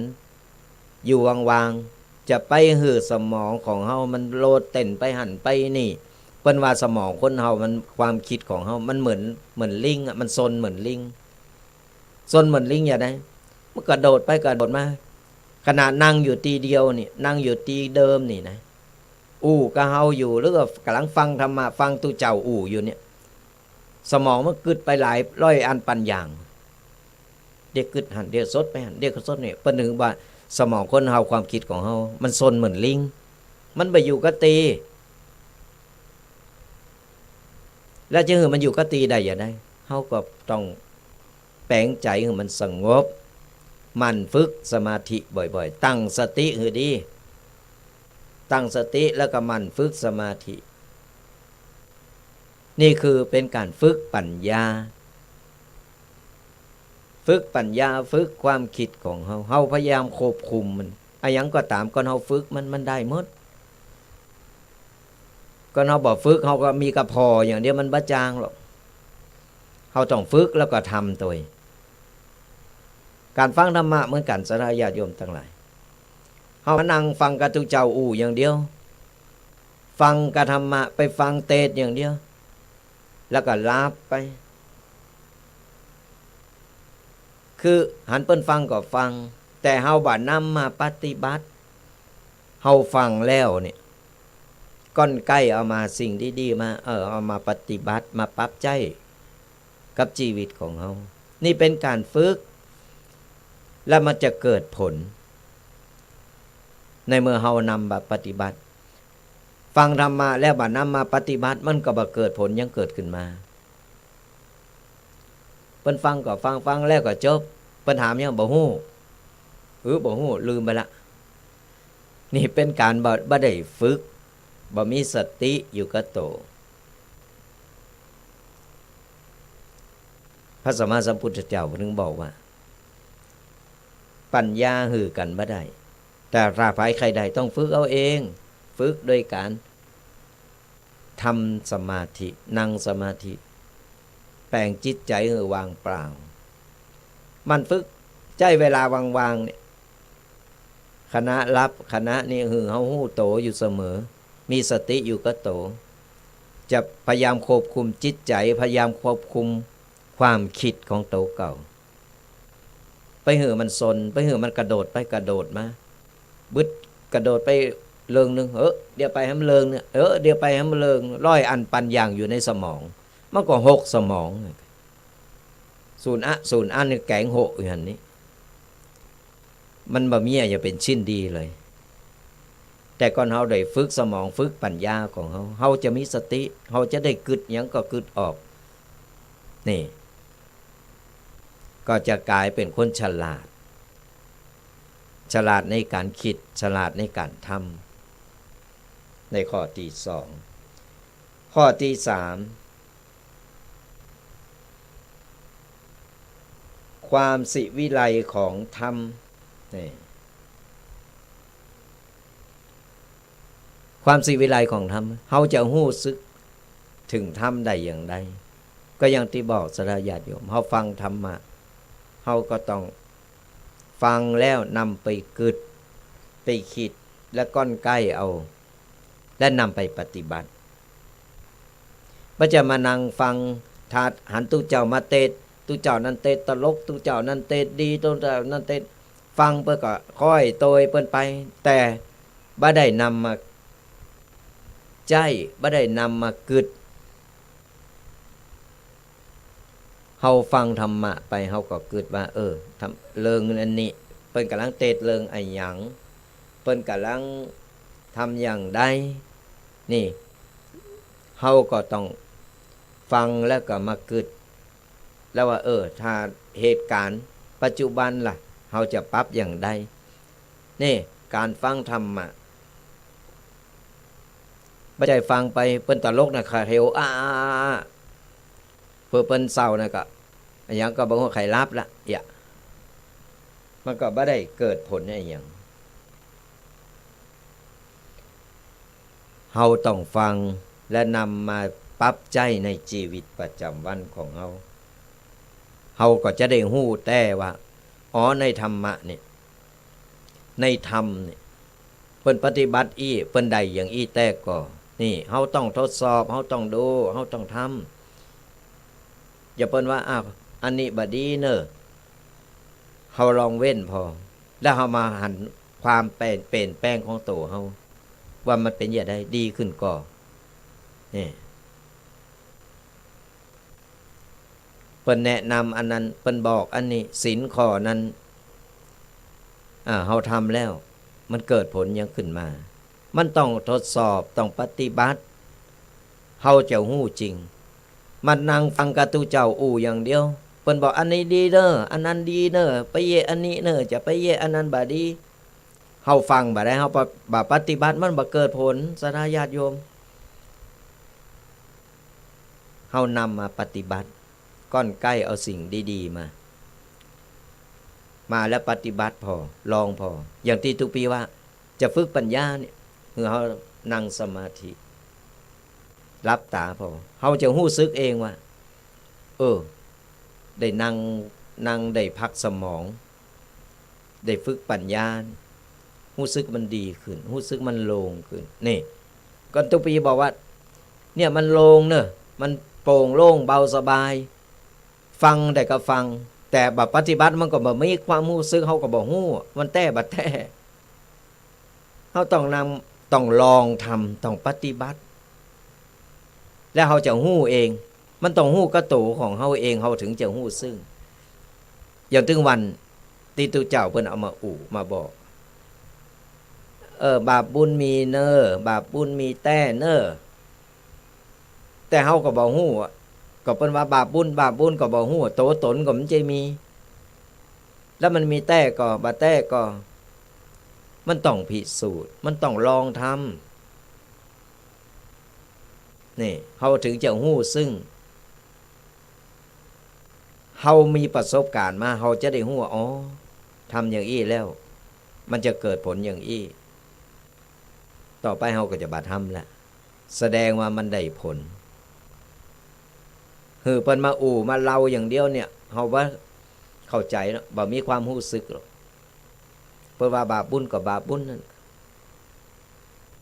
เฮาก็อย่าบ่ฮู้ว่าบาปบุญเป็นอย่างใด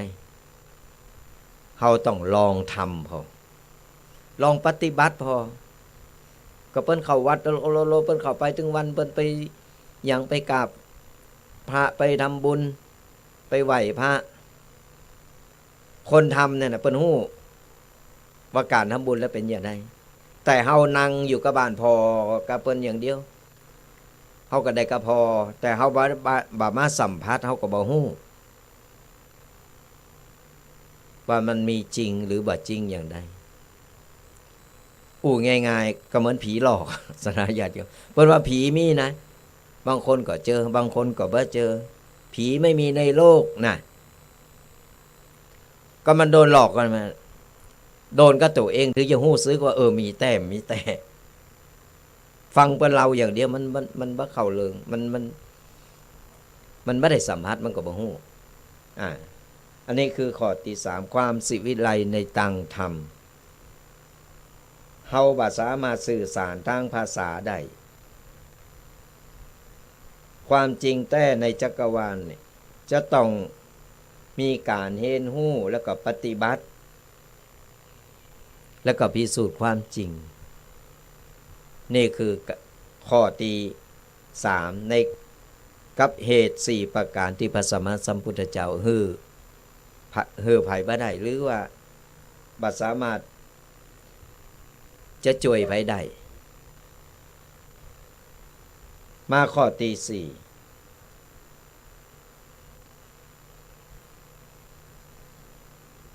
ฮือวาสนาคนถ้าบ่มีวาสนาไปขออย่างได้มันก็ถึงอย่างว่านั้นไปขอพระสัมมาสัมพุทธเจ้าไปบนบานศาลกล่าวอย่างไรเปิ้นก็หือบ่ได้วาสนาของเฮามันต้องคนจะมีบุญมีวาสนามันต้องเริ่มต้นจากการปฏิบัติคนบ่มีวาสนาอุปไมยก็เหมือนกับฝนแม้จะตกโตฟ้าอย่างใดก็ตามแต่ก็ยังบ่บังเกิดประโยชน์คือกับหญ้าที่มันบ่มีหากฝนตกลงมาเนี่ยที่อื่นเขียวชอุ่มกันหมดแต่มีบางกลุ่มยังแห้งบ่เขียวเหมือนเปิ้นก็เพราะหยังก็เพราะว่าตกเก่าบ่มีหากที่จะดูดซับเอาน้ำตรงนั้นไปเพื่อหล่อเล่งมันก็เลยกลายเป็นหย่อมหญ้าที่เหี่ยวแห้งเหี่ยวเฉาแต่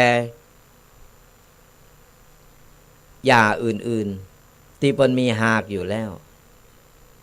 ฝนตกนิดตกหน่อยมันก็ได้ดูดได้ซับเอาฝนน้ำฝนตรงนั้นได้เอาไปหล่อเล่งตัวเก่าคือเขียวชอุ่มได้ก็เปรียบเหมือนอย่างที่ว่าสาญาติโยมทั้งหลายคนจะมีบุญวาสนามันต้องมีต้นทุนอย่างไรก็คือได้เพิ่นได้มีบุญเก่าเพิ่นได้สั่งสมเอาไว้ดูบุญเก่าเพิ่นมีพื้นฐานอยู่แล้วเพิ่นเกิดมาจากนี้เพิ่นถึงได้อุดมสมบูรณ์เพิ่นได้มีพร้อมทุกอย่างเพิ่นได้มีบุญมีวาสนาเพราะเพิ่นมีหากเก่าก็คือบุญเก่าของเพิ่นนั่นแหละที่มันติดโตมาจนถึงในชาตินี้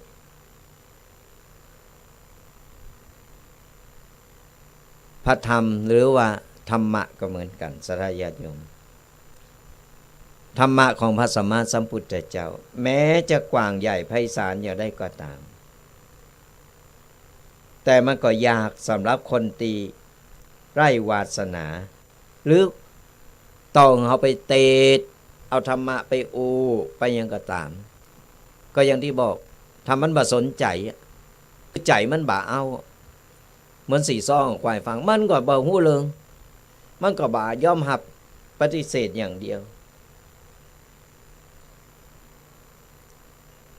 เปิ้นฮ้องว่าคนบ่มีวาสนาคนที่บ่ได้สั่งสมบุญบารมีมาก่อนต่อให้พระมาโปรด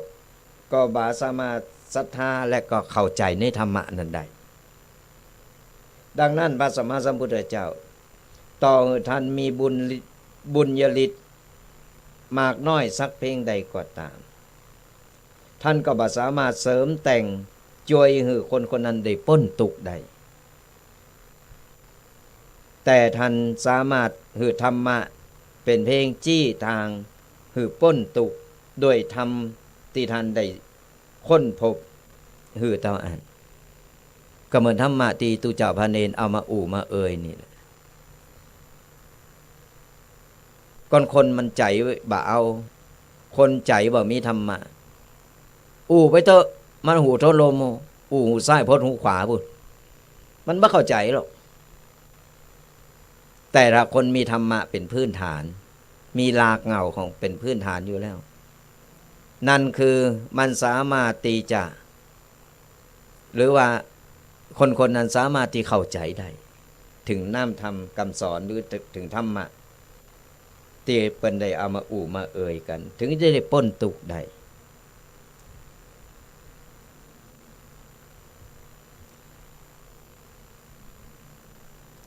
เพราะฉะนั้นการที่จะเข้าถึงธรรมะการที่จะเอาธรรมะมาเป็นแนวทางในการดำเนินชีวิตเราต้องมันปฏิบัติมันฟังธรรมะครูบาอาจารย์หลายรูปหลายตนอย่างธรรมะถึงวันในปัญหาฟังง่ายบ่ต้องไปเข้าวัดแล้วก็ไปนั่งฟังทำอยู่ในวัดอย่างวิทยุสื่อสารเครื่องสื่อสารต่างๆนี่คือนอนอยู่บ้านก็สามารถฟังธรรมะได้แต่จะเข้าใจหรือไม่เข้าใจมันอยู่ที่รากฐานของเราสรุปแล้วก็คือว่า4อย่างที่พระสัมมาสัมพุทธเจ้าบันดาลหรือว่าหือไผ่บ่ได้อันดับแรกก็คือบ่สามารถเปลี่ยนแปลงวิบากกรรมใครได้2ก็บ่สามารถหือปัญญาไผได้3บ่สามารถหือความสิวิไลของธรรมะกับไผได้และข้อที่4บ่สามารถหือวาสนาไผได้เพราะฉะนั้นแล้วเนี่ยสถาญาติโยมทั้งหลายไผใครใดเฮาก็ต้องฝึกเอาเองการฝึกการฟังธรรมะมันจะทำให้เฮาได้นำมาปฏิบัติแล้วเฮาก็สามารถที่จะพ้นทุกข์ได้คนเฮาถึงวันนี้ก่อนบ่มีธรรมะนำทางมันบ่สามารถที่จะดำเนินชีวิตไปได้ดีได้ก็ฝากศรัทธาญาติโยมกันเอาไว้เอาละศรัทธาญาติโยมทั้งหลายเหลือเวลาให้มันครึ่งชั่วโมงก็ทุกปีจะได้เปิดสายหน้าไมค์ให้ศรัทธาญาติโยมเนี่ยได้โทรเข้ามามามาตักมาตายกันตักตายกันเพราะว่าเป็นอย่างใดหลังจากที่ได้ยุดไป2-3ติด เพราะด้วยภารกิจการงานตอนนี้ก็ได้มาเปิดสายหน้าไมค์ให้ศรัทธาญาติโยมได้โทรมามามาตักมาตายกันแล้วตีตุปีได้ไปวันนี้ปกิณกะวันนี้เป็นอย่างไรฟังแล้วเข้าใจก็ฟังแล้วฮู้ซึกว่าเป็นอย่างไรก็มามาตักมาตายกันได้เบอร์โทรเบอร์เดิมเนอะ0826112245ก็สามารถโทรเข้ามาได้ตอนนี้เปิดสายหน้าไมค์กันแล้วอากาศตั้งนอกตั้งใดเป็นอย่างใดบ้องฮ้อนก็หรือบางคนก็กำลังโหนการโหนงานเกี่ยวกับงานส่งหน้าประทาดกันอย่าได้ก็โทรกันมาฟังแล้ววันนี้รู้สึกอย่างใดก็แนะนำกันได้เนอะศรัทธาญาติโยม0826112245ทุกปีก็ใครหู้เหมือนกันว่า FC ตอนนี้ไปอย่างใดพองเป็นอย่างใดพองมาแล้วเจริญปอนไม่จับเจ้ามาแล้วโยมศาลากลางโยมแม่ศาลากลางแฟน FC ฟันแท้เป็นได้วันนี้ฟังแล้วเป็นได้พองโอ้โหส่งกะที่มาได้ฟังมา3 อาทิตย์นอนแน่นแฟนเข้าใจเจ้มเจ้งดีแต่เจ้าเข้าใจดีเนาะสัญญาณก็ดีนะเจ้าสัญญาณชัดเจนแล้วฮ้อนก่อนวันนี้ตั้งเชียงใหม่ฮ้อนนะโอ้โห3 วันนะแต่วันที่25 24 25มาโหอยู่ในห้องบ่มอยู่ในห้องบ่มระวังนะพี่น้องว่าเป็นโรคอะไรอย่างโรควูบโรคอะไรอย่างนั้นน่ะฮิสโตรกฮิสโตรกอีกฮิสโตรกระวังนะพอดีช่วงที่สงกรานต์น่ะมันปอฮ้อนขนาดนี้เนาะใช่ถ้าฮ้อนในขนาดนี้เราใส่ไม่แดดตลอดดีใจยังบ่ลืมกันละบ่ลืมกันเตอ3 อาทิตย์นึงก็บ่มาใส่โดนยืดแล้วเนอะโดนยืดแล้วบุญรักษาเนอะบุญรักษาเดี๋ยวรักษาต่อไปเนาะแฮมสายหนึ่งซ่อนอยู่โทรเข้ามาเนอะ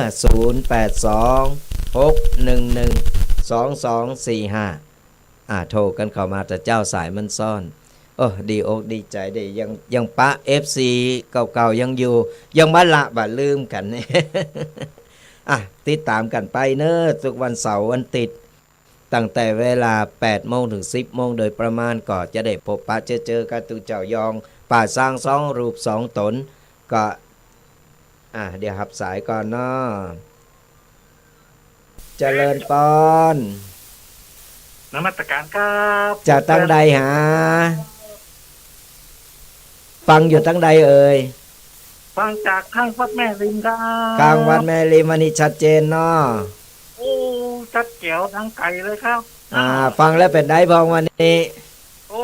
ท่านเทศนี่ดีมากเลยครับเนาะ ดีมากเนาะอ๋อดีละก็ติดตามกันไปเนอะอาการห้อนก่อนวันนี้ โอ้ร้อนขนาดเลยครับ แล้วงานส่งน้ำเสร็จไปแล้วก้าที่วัด ครับเสร็จไปหมดนะครับ เสร็จหมดแล้วเนาะลุผ่านพ้นไปด้วยดีได้บุญกันเต็ม ไก่ทอดนะครับ โอเคบุญรักษาเนอะ นมัสการครับ จะเดี๋ยวครับสายต่อไปเนาะจะเจริญปอนโทรมาใหม่นะซ่อนน้ำละก็เป็นกำลังอกกำลังใจกันไปสระญาติโยมต่างหลายพออย่างน้อยเนี่ยเฮาโทรมาคือกำลังอกกำลังใจเฮาก็มีกำลังใจกันเนาะคือกำลังอกกำลังใจกันซึ่งกันและกันเนี่ยมันดีสระญาติโยมต่างหลายจะได้รู้จักกันโดยเจริญปอน กาปัจจการค่ะ เจริญพรโยมจูนเป็นไง วันนี้ ฟังธรรมะแล้วเป็นไง ร้อนมากเลยท่าน วันนี้ร้อนมากเลยแล้วฟังธรรมะเป็นไงบ้างวันนี้เข้าใจไหม เข้าใจมากเลยท่านไม่แข็งแรงนะ ตีสองยังได้ลุกเช้าเลย วันงานเนี่ยนอนตีสองวันนั้นน่ะ นอนตีสองตื่นตีสี่ตื่นมาก็ออกทำวัดเสร็จก็ออกบิณฑบาตต่อ ค่ะก็ติดตามอยู่ค่ะท่านไปบิณฑบาตก็ติดตาม ติดตามอยู่ดีแล้วแสดงว่าแอบส่องเฟซอยู่ตลอดเวลาใช่ไหม ค่ะดูตลอด อากาศร้อนมากเลยเนาะตอนนี้ระวังดูแลสุขภาพกันด้วยนะ ค่ะขอบคุณค่ะท่านก็เหมือนกัน สาธุ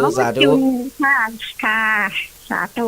เอาไว้ว่างๆก็แวะมาเที่ยวด้วย ค่ะตอนนี้ลูก ยัง เอารถไป ยังคิดถึงส้มตำอยู่นะยังคิดถึงส้มตำอยู่ ยายน้อยบอกว่าไม่ต้องตำไปหรอกไม่มีคนกินอะไรนะปลาร้า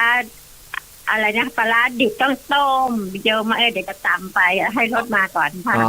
โอเคได้เลยยินดีเจริญปอนสาธุอันนี้เป็น FC เปิ้นเคยมาติวัดแปลงส้มตำแปลงแก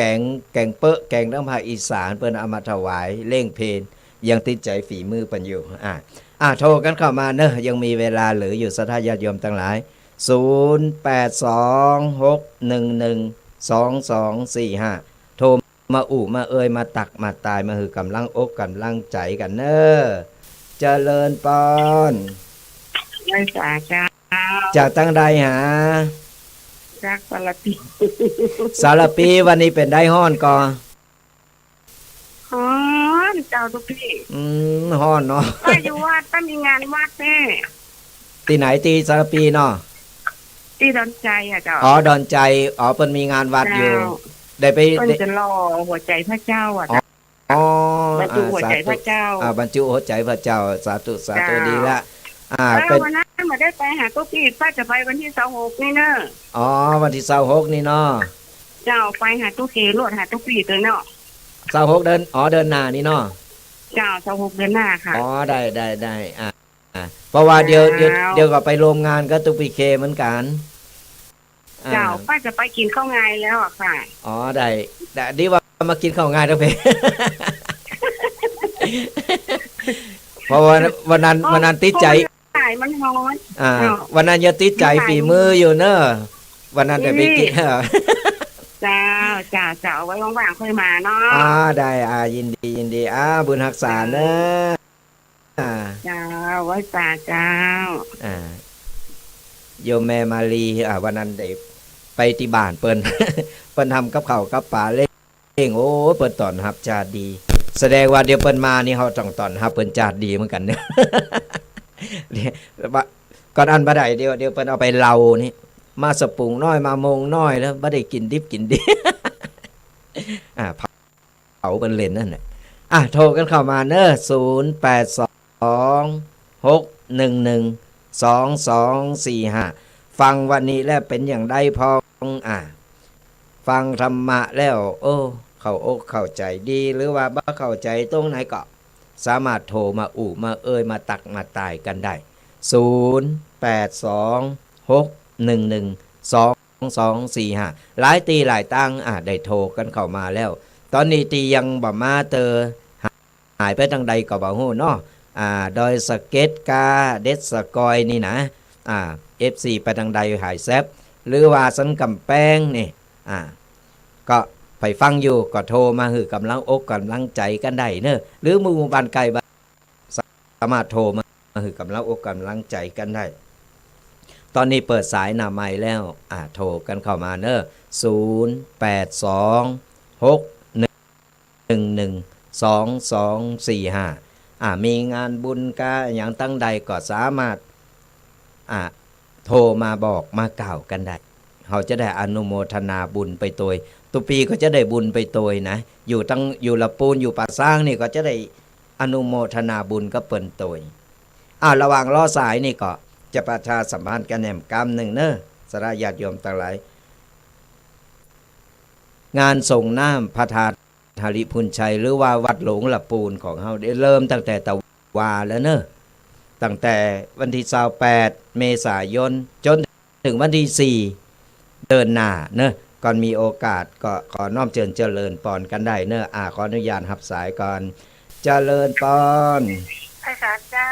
จากตั้งใดหาสักกะแปงเจ้าสารกับแป้งมาแล้วหันแซวแล้วก่อนมาเลย เป็นได้อากาศร้อนก่อนวันนี้อากาศเริ่มร้อนแล้วเจ้าแล้วการงานเปอร์เซ็นต์ละก้าตะปูน่ะเซ็ตมาแล้วเจ้าเนาะตั้งเพกำลังโหนกันเนอะตั้งละปูนเป็น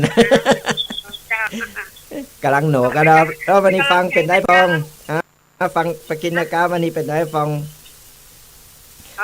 วันนี้ก็ฟังก็ดีเจ้าเนื้อหาสาระดีเข้าใจดีเจ้าเข้าใจดีเนาะ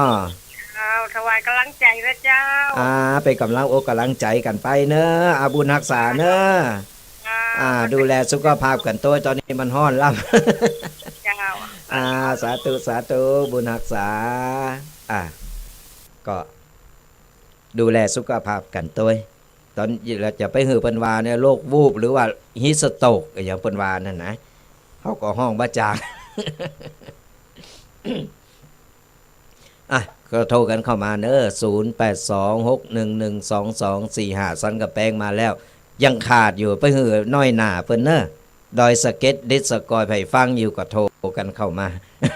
เขาจะได้ฮู้ว่าไผ่ฟังอยู่ตั้งใดพองบ่ใจตู้เจ้านางอยู่ก็ทนเดียวแอบอยู่บ่ฮู้ไผฟังทางใดพอง ก็โทรกันเข้ามาเป็นกำลังอกกำลังใจกันมาย้ำกันแหมกำเนองานส่งน้ำพระธาตุเจดีย์ที่วัดพระธาตุหริพุนชัยหรือวัดหลงละปูนของเฮานี่ก็เริ่มตั้งแต่วันที่28คือตะวาเริ่มมาแล้วเนอะแต่ว่าเปิ้นก็แห่ขบวนกันโอ้เป็นดีมนดีงันกันเริ่มตั้งแต่วันที่28เมษายนจนถึงวันที่4พฤศจิกายนพฤษภาคมเดือนหน้านี่จะไปเป็นเดินไป เริ่มตั้งแต่วันที่28เมษายนถึงวันที่4พฤษภาคมแถมหลายวันอยู่เนอะยังมากันตั้นก็ไปไข่มาส่งน้ำไข่มากราบสักการะพระธาตุเจดีย์ตีเวงละปูนหรือว่าวัดหลวงของเฮาก็ขอน้อมเจริญปอนกันได้เนอะเริ่มตั้งแต่วันที่28จนถึงวันที่4พฤษภาคมนี่เวลาได้ก็ได้ไปได้เนอะตอนนี้ก็ไปกันได้ไปอยู่ไกลอยู่หิมหรืออยู่ที่ไกลก็วางแผนกันดีๆว่าจะมาวันใดกันเนาะก็บอกกล่าวกันไปโดยเริ่มตั้งแต่วันที่28จนถึงวันที่4พฤษภาคมงานส่งน้ำพระธาตุหริพุนชัยก็ขอน้อมเจริญปอนมาเอาบุญหลงบุญใหญ่กันเนอะปีหนึ่งก็มีให้เตอหนึ่งก็บดีตกบุญบดีละบุญกันก็ประชาสัมพันธ์บอกต่อกันไปแล้วทำงานหนึ่งสระญาติโยมทั้งหลายเป็นงานส่งน้ำพระธาตุเหมือนกันอันนี้ที่อำเภอป่าซางวัดพระพุทธบาทตากผ้าอำเภอป่าซางเนี่ย ก็อันนี้งานจะเริ่มเดินหน้าเนื้อสนาญาติโยมทั้งหลายงานส่งน้ำพระธาตุวัดพระพุทธบาทตากผ้าจังหวัดละปูนของเฮาจะเริ่มตั้งแต่วันที่8จนถึงวันที่12พฤษภาคม8ถึง12พฤษภาคมที่วัดพระพุทธบาทตากผ้าจังหวัดละปูนของเฮาก็จำเป็นการส่งน้ำพระธาตุแล้วก็ส่งน้ำหูปเหมือนครูบาอาจารย์หลายรูปหลายตนเนาะและในวันที่11เนี่ยระหว่างวันที่11เวลา5โมงเย็นจะมีการตั้งขบวนแห่น้ำพระราชทานเพื่อเอาไปส่งพระธาตุในที่วัดพระบาทวันที่11เวลา5โมงแรงนี่นะไผวางหรือว่าไผอยู่ไกลอยู่หิมก็เกมโตกันเด้อโอ้ยขบวนปีนี้เพิ่นจะจัดใหญ่จัดโตศรัทธาญาติโยมต่างหลายที่วัดพระบาทตากผ้าวัดพระพุทธบาทตากผ้าของเฮานี่นะเพิ่นจัดใหญ่จัดโตแต่ละหมู่บ้านเพิ่นจะจัดขบวนของแต่ละขบวนเอาไปรวมกันตั้งขบวนกันที่หน้า หน้าเขตเนาะหน้าเขตตีไอถนนใหญ่นี่แล้วก็ปากันเต้วขึ้นไปบนดอยโอ้เป็นดีมนดีงานหลายขบวนเนาะปีนี้เพิ่นจัดใหญ่จัดโตเพิ่นจะเน้นแบบปีนี้เพิ่นจะเน้นแบบปื้นเมืองแบบบ้านๆของเฮาหมู่บ้านตีมงน้อยนี่ตำบลมงน้อยนี่เป็นขบวนตุงนี่สราญาติโยมเป็นขบวนตุงเขาก็จะเอาตุงเป็นสัญลักษณ์ของตั้งเหนือของเฮาเนี่ยได้แห่กันไปแต่ละขบวนจะแตกต่างกันไปหลากหลายแต่เขาจะเน้นแบบปื้นเมืองก็ขอน้อมเจริญปอนกันได้เนาะก็มามาเอาบุญมามาพอไอ้อย่างที่มันเป็นแบบเมืองปื้นบ้านของเฮานี่อนุรักษ์กันเอาไว้ก็น้อมเจริญ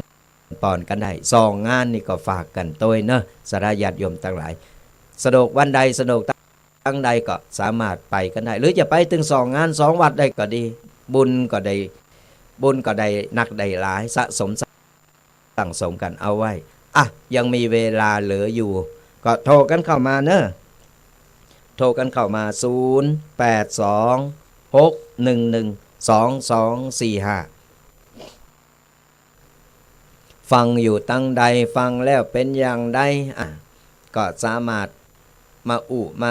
มาหือกำลังอกกำลังใจกันได้เขาก็จะได้หู้ว่าฟังอยู่ตั้งใดพองนะมี FC อยู่ตั้งใดพองนะหรือว่ามีงานบุญต่างๆก็สามารถ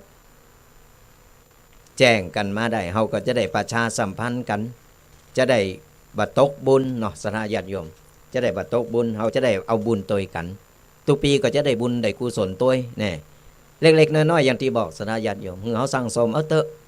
บ่ว่าที่ไหนก็ตามบุญใหญ่บุญหลวงบุญน้อยเฮาบัสโดเฮาก็อนุโมทนาสาธุยกมือโถมโหสาธุสาธุนี่ก็เป็นบุญสถาญาติโยมเป็นบุญเป็นกุศลทั้งนั้นขอให้เฮามีจิตใจที่สะอาดจิตใจสะอาดในที่นี้ก็คือเฮาบ่กึดในต่างหลบกับคนอื่นคือเฮากึดในต่างติโบกกึดดีไว้ก่อนกึดดีดีทำดีไว้ก่อนบุญกุศลมันก็จะเกิดจากใจจากโตของเฮานี่คือการสั่งสมบุญอย่างศรัทธาญาติโยมที่กำลังฟังธรรมะอยู่หรือว่าฟังทางวิทยุก็ตามทางช่อง YouTube ก็ตามหรือ Facebook ก็ตามหรือช่องไลน์กลุ่มต่างๆก็กันได้ยิ่งเฮากดไลค์กดแชร์ไปนี่เฮาก็ยิ่งได้บุญได้กุศลได้บุญได้กุศลอย่างใดก็ในเมื่อเฮากดไลค์กดแชร์หือธรรมะกับตุเจ้าพระเนนที่เปิ้นหือธรรมะเนี่ยเฮากดไลค์กดแชร์ไปจากคนที่เปิ้นบ่ฮู้เปิ้นก็จะได้ฮู้จากคนที่เปิ้นบ่ได้ทำเปิ้นบ่ได้ฟังเปิ้นก็ฟังแล้วเปิ้นฮู้ซึ่งเปิ้นเข้าใจเปิ้นนำไปปฏิบัติเฮาก็ได้บุญได้กุศลเหมือนกันนี่ก็ไปฟังอยู่ไปพอตั้งใดก็กดไลค์กดแชร์กันไปเนอะเป็นการสร้างบุญสร้างกุศลขออนุญาตรับสายกันเนาะเจริญพร เจ้านมัสการเจ้าโอวันที่8เพิ่นมีงานพระบาทตากผ้าล่ะเจ้าค่ะจ่ายวันที่8เริ่มตั้งแต่วันที่8จนถึงวันที่12เดินหน้าเนอะ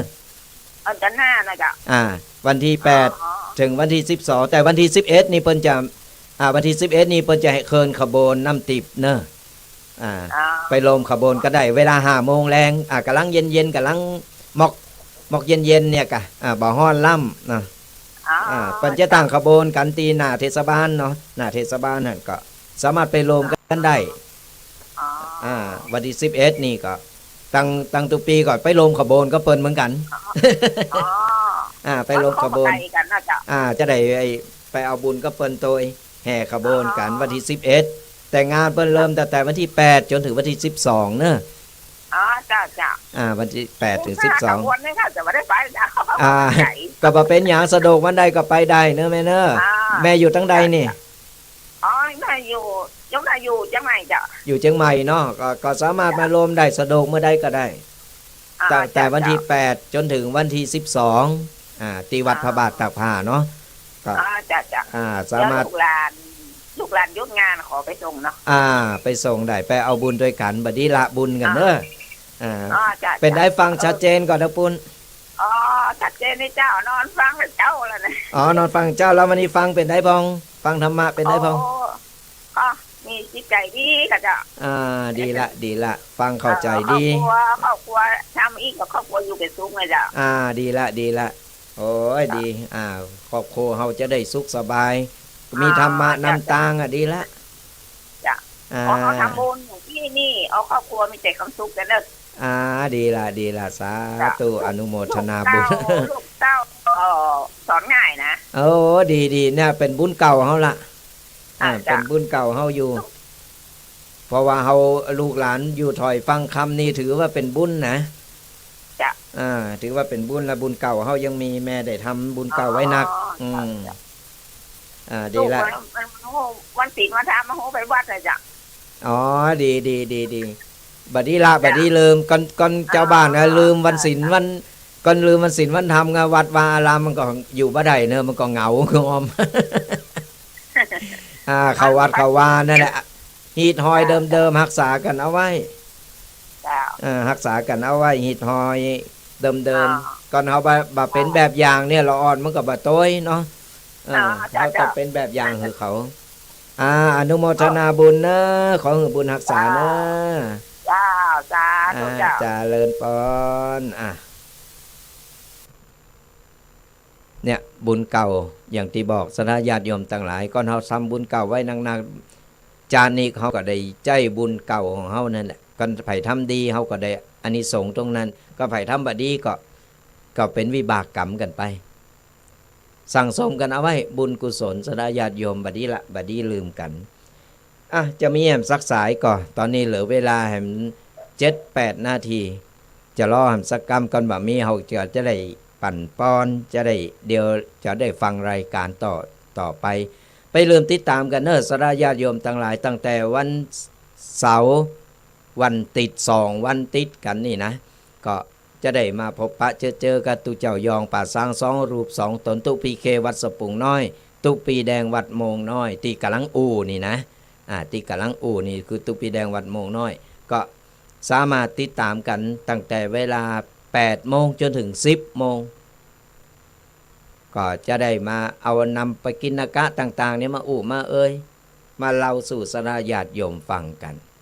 ก็ติดตามกันไปกดไลค์กดแชร์อย่างที่บอกสนะญาติโยมกดไลค์กดแชร์กดติดตามกันไป